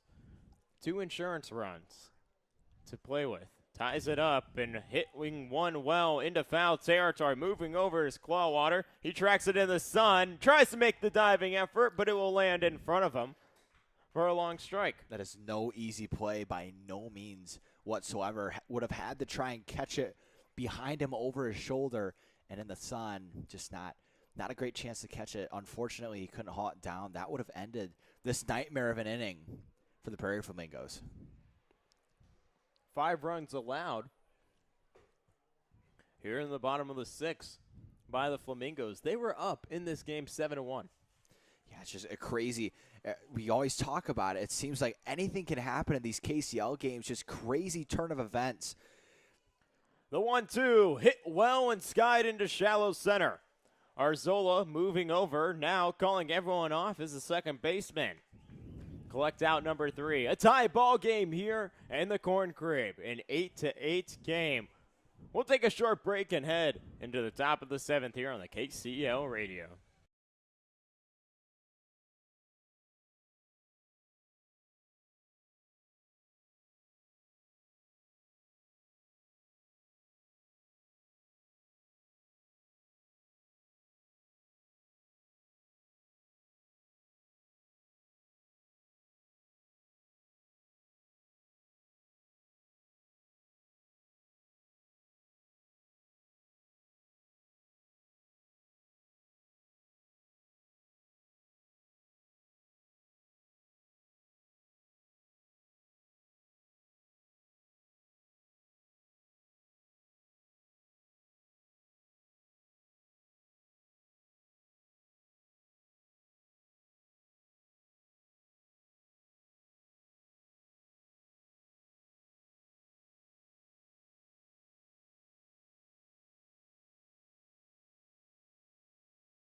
Leading things off here in the top of the 7th in a tie ball game, 8-8. Casey Stevens with Braden Hartman. Cole Yates will dig in. First pitch that he sees is outside for ball 1. I think 2 innings ago, you wouldn't have thought we'd be in this situation. We find ourselves in an 8-8 tie game after both teams kind of sold a little bit on their end. You saw the BlueCaps in the third give up a 5 spot, and then they couldn't get much going, but then the Prairie Flamingos give a 5 spot of their own in the bottom of the 6th. A 1-1 to Yates.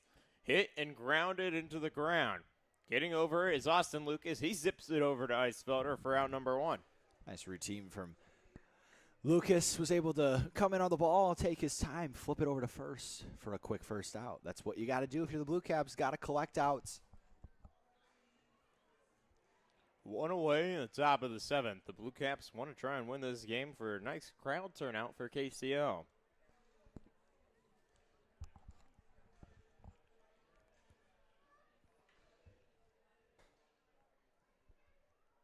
Novotny steps in. Reach base twice, a walk, and a hit by pitch.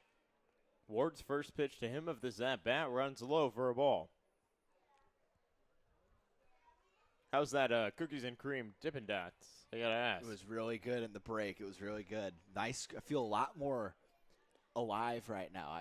Felt like I was dying for a couple innings. As we know, we have no AC in here. Not much of a draft coming through the window. It's just been miserable. But Joey, greatest boss in the world, comes through, gets us Dippin' Dots, saves the broadcast. I don't know how else you could say it.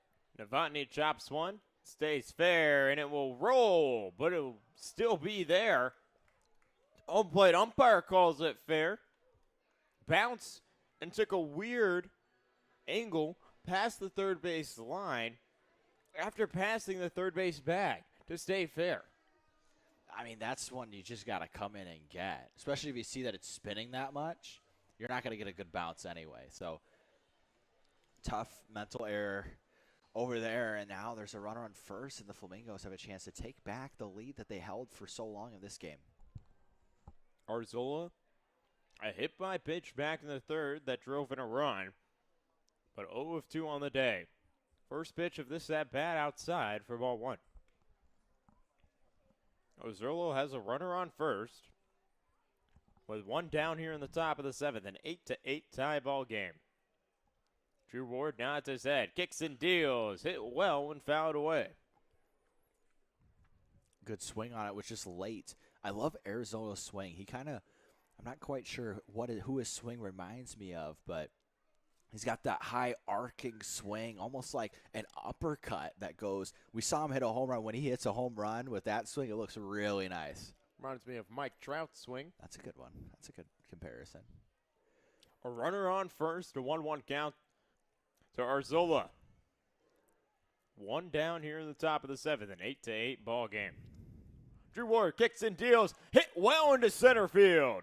Lang gets under it to out number 2. 84 miles an hour off the bat, Braden. That ball was scorched way up. Too bad he kind of got under it enough. He put a really nice swing on it. I would say it's almost like a Cody Bellinger swing, but he kind of let go of it with one hand. You know, Cody Bellinger has that iconic uppercut swing, but he keeps 2 hands on it. His is like that, but he lets it go.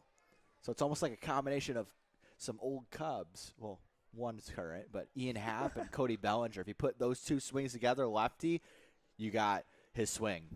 Pitch runs away from Greamy to advance over Novotny from first to second. Braden Barber digs in, the right-hander. 0 of 1 on the day. Struck out back in the third and drew a walk twice. Runner on second. A 1-0 count to Barber. Swings and misses for strike 1.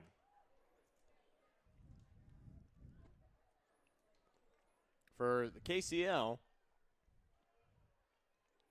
7 innings played.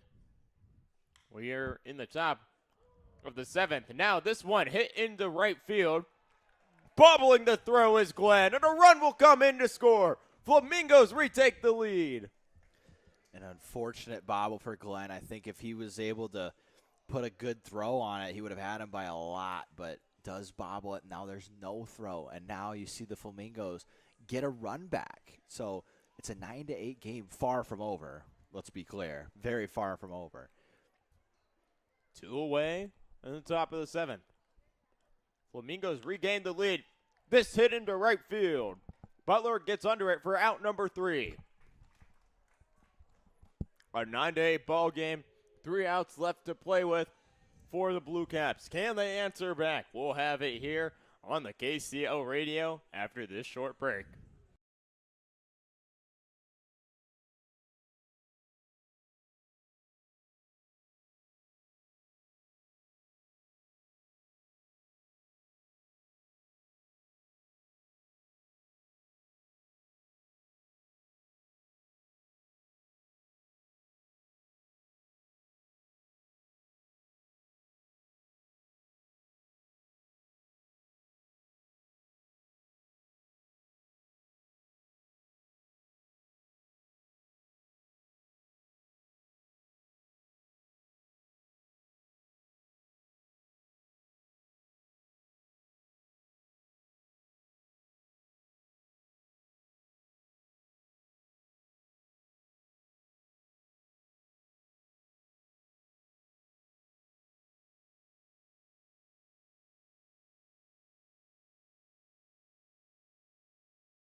Bottom of the 7th action. 3 outs left to play with for the Blue Caps, as in the KCL, we only go through 7 innings unless we have a tie ball game after 7. A 9-8 lead for the Flamingos. The Blue Caps potentially could walk it off and get a win here. They stand at 6-7 on the year, where the Flamingos are 4-8-1. Katz is going to be the guy that's going to try and close it down for the Prairie Flamingos. One of the more used people on this Prairie Flamingos squad. He trusts him with the ball. We'll see if he can get it done once again. Last inning back in the 6th. The Blue Caps saw multiple batters come up into the box. Leading things off, Josh Eisfelder. Eisfelder came in from Michael Roselle, who struck out and grounded out. And Eisfelder appeared in the 6th, who drew a walk. He'll be the first one to dig in. Right-handed batter, rocking with the green and white bat. Taps home plate twice and brings the bat to rest on his shoulder. First pitch he sees from Katz is outside for ball 1.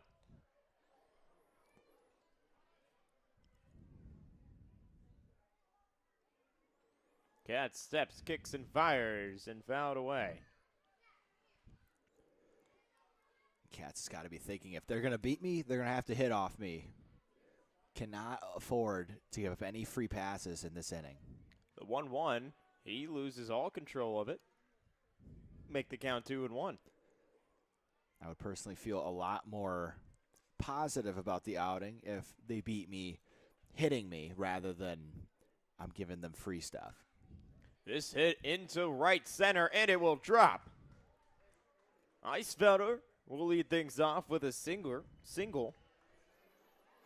Nice job by Eisfelder. Goes right over that second baseman, right over there, and puts it into right field for a base hit. Great play by the center fielder to get it in really quickly. Kind of threw it on the run to prevent Eisfelder from even thinking about going to second. Now, the winning run is at home plate. Austin Lucas, he doubled with an RBI back in the 6th and singled back in the 2nd. A runner on first. First pitch to Lucas is chopped high up, but infield umpire and Justin Bowling will call it dead.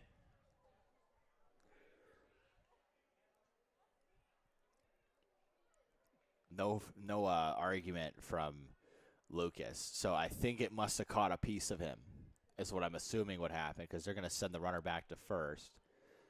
I mean, I would think that's what happened anyway. That's the only logical explanation for me. And he's not angry, so I feel like he'd have a more animated approach if he did think about it. Checking in on the runner, a nice felder, is Katz. Katz being the fifth arm out of the pen for the Flamingos. Played in the infield earlier today. The 0-1 in the zone for strike 2. Really nice pitch there. An away fastball clips the upper outside part of the zone. Love the spots he's giving so far in this inning. Katz looks over at first, comes set. No 2 count to Lucas. Laces one right onto the ground and it rolls in to left field. Back-to-back singles for the Blue Caps. Sure wasn't hit hard, but he hit it just hard enough to kind of swerve through that third base shortstop area. And Lucas makes up for it. He takes first. Blue Caps with no one away in the bottom of the 7th are down 9-8. Runners aboard on first and second. Order flips over. Drew Ward steps in. First pitch for Ward. Hit and fouled away. It was a big swing from Ward. I think he was trying to do maybe not score 1 run, but a couple on that swing. Took a really big hack at it. Unfortunately for him, fouls it off. Runners on first and second. Drew Ward up to bat. Pitch runs inside, off speed at 96 miles an hour. 69 miles an hour. Off speed at 96 would be very, that would be impressive. Unbelievable. Wow. 1 ball, 1 strike to Ward. Taps home plate twice and hangs his bat over his head. The 1-1. Ward watches it go low for ball 2. Katz behind in the count, 2-1. Look for him to be aggressive on this pitch. 9-8 lead here in the bottom of the 7th. Hit and fouled away. We got here, Braden, after 2 runs scored by the Blue Caps in the first. 2 runs answered by the Flamingos, and then an eruption of 5 in the 3rd. By the Flamingos to take and hold on to a lead, but 5 runs given up in the bottom of the 6th, an 8-8 ball game. Flamingos got a run in the top of the 8th, and the Blue Caps look to answer back, but this hit in the diving effort by Dose in left field, trying to turn 2, but not in time. Really nice play by Dose. It was a tough one. It was one of those middle ground. You don't know if you want to go get it or let it drop. He decides to go get it, and it was the right decision. Results in an out and a much-needed out for this Prairie Flamingos defense. Carson Butler with runners on first and second, 1 away. Can he be the go-to guy? 1 run separates these 2 teams. 2 runs for the Blue Caps can win the game. Swings and fans on this one for strike 1. Steps out of the box to gain some composure and steps back in. Katz looking over at second. No one covering the bag. Kicks and deals in the zone for strike 2. Butler just needs to put a ball in play at the absolute least. Katz looking over at second. Takes a deep breath, kicks and fires, and this one hit behind home plate and fouled away. Nice fight there from Butler. Don't want to strike out here, so you want it to be productive in the very least. Got to put it in play. Runners on first and second, an 0-2 count. Hit and fouled into the stands area here on the right side of the field. I think that caught a piece of... No, it did land in one of the seats. There's a couple people sitting over there. Kind of spooked them a little bit, I'm sure. Carson Butler down on the count, 0-2. 1 away here in the bottom of the 7th. Sees this pitch and fans on it for strike 3. A crucial strikeout from Boston Cats. Goes with the inside off speed, and waved at it high. Had no chance of really making contact with that one. A nice pitch from Katz as it did come back just enough to produce a swing. Now called upon, it's Tice Beckman. 2 down, the winning run at first. Beckman, if he hits a ball into the outfield, chance to win the game. Hits one right up the middle. Beckman will get one to come in. The throw in from Arzola takes him off of the line. Moving over from first to second now is Beckman, and a runner moved to third. A tie ball game in the bottom of the 9th. Crazy play. A really nice piece of hitting for Beckman. Right up the middle. The throw comes in from the center fielder. It bounces and hits the Blue Cap runner coming in to score, and he will be safe at the plate. And after all of that, the Blue Caps, with a hit here, can walk away with a win. Crazy game. 2 away, a runner 90 feet away from winning it here.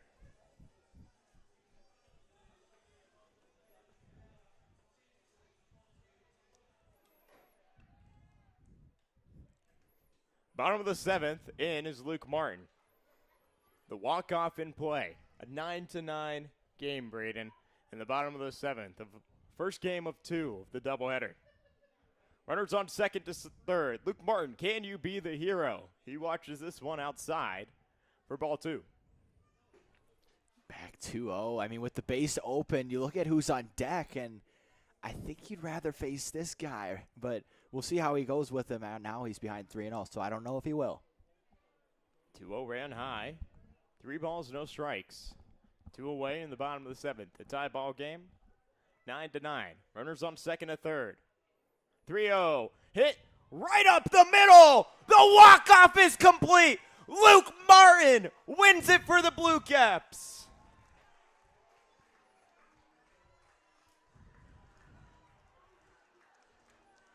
My goodness, Braden.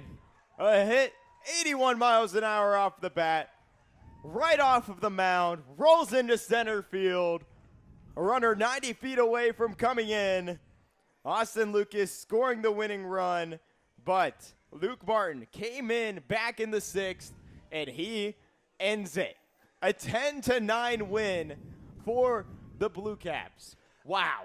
If that doesn't get you fired up for the second half, I don't know what will. Crazy game, all these lead changes, and it looks like the Prairie Flamingos are going to walk away with one, and the Blue Caps say absolutely not. They come all the way back, put them in a position to win, and they take it.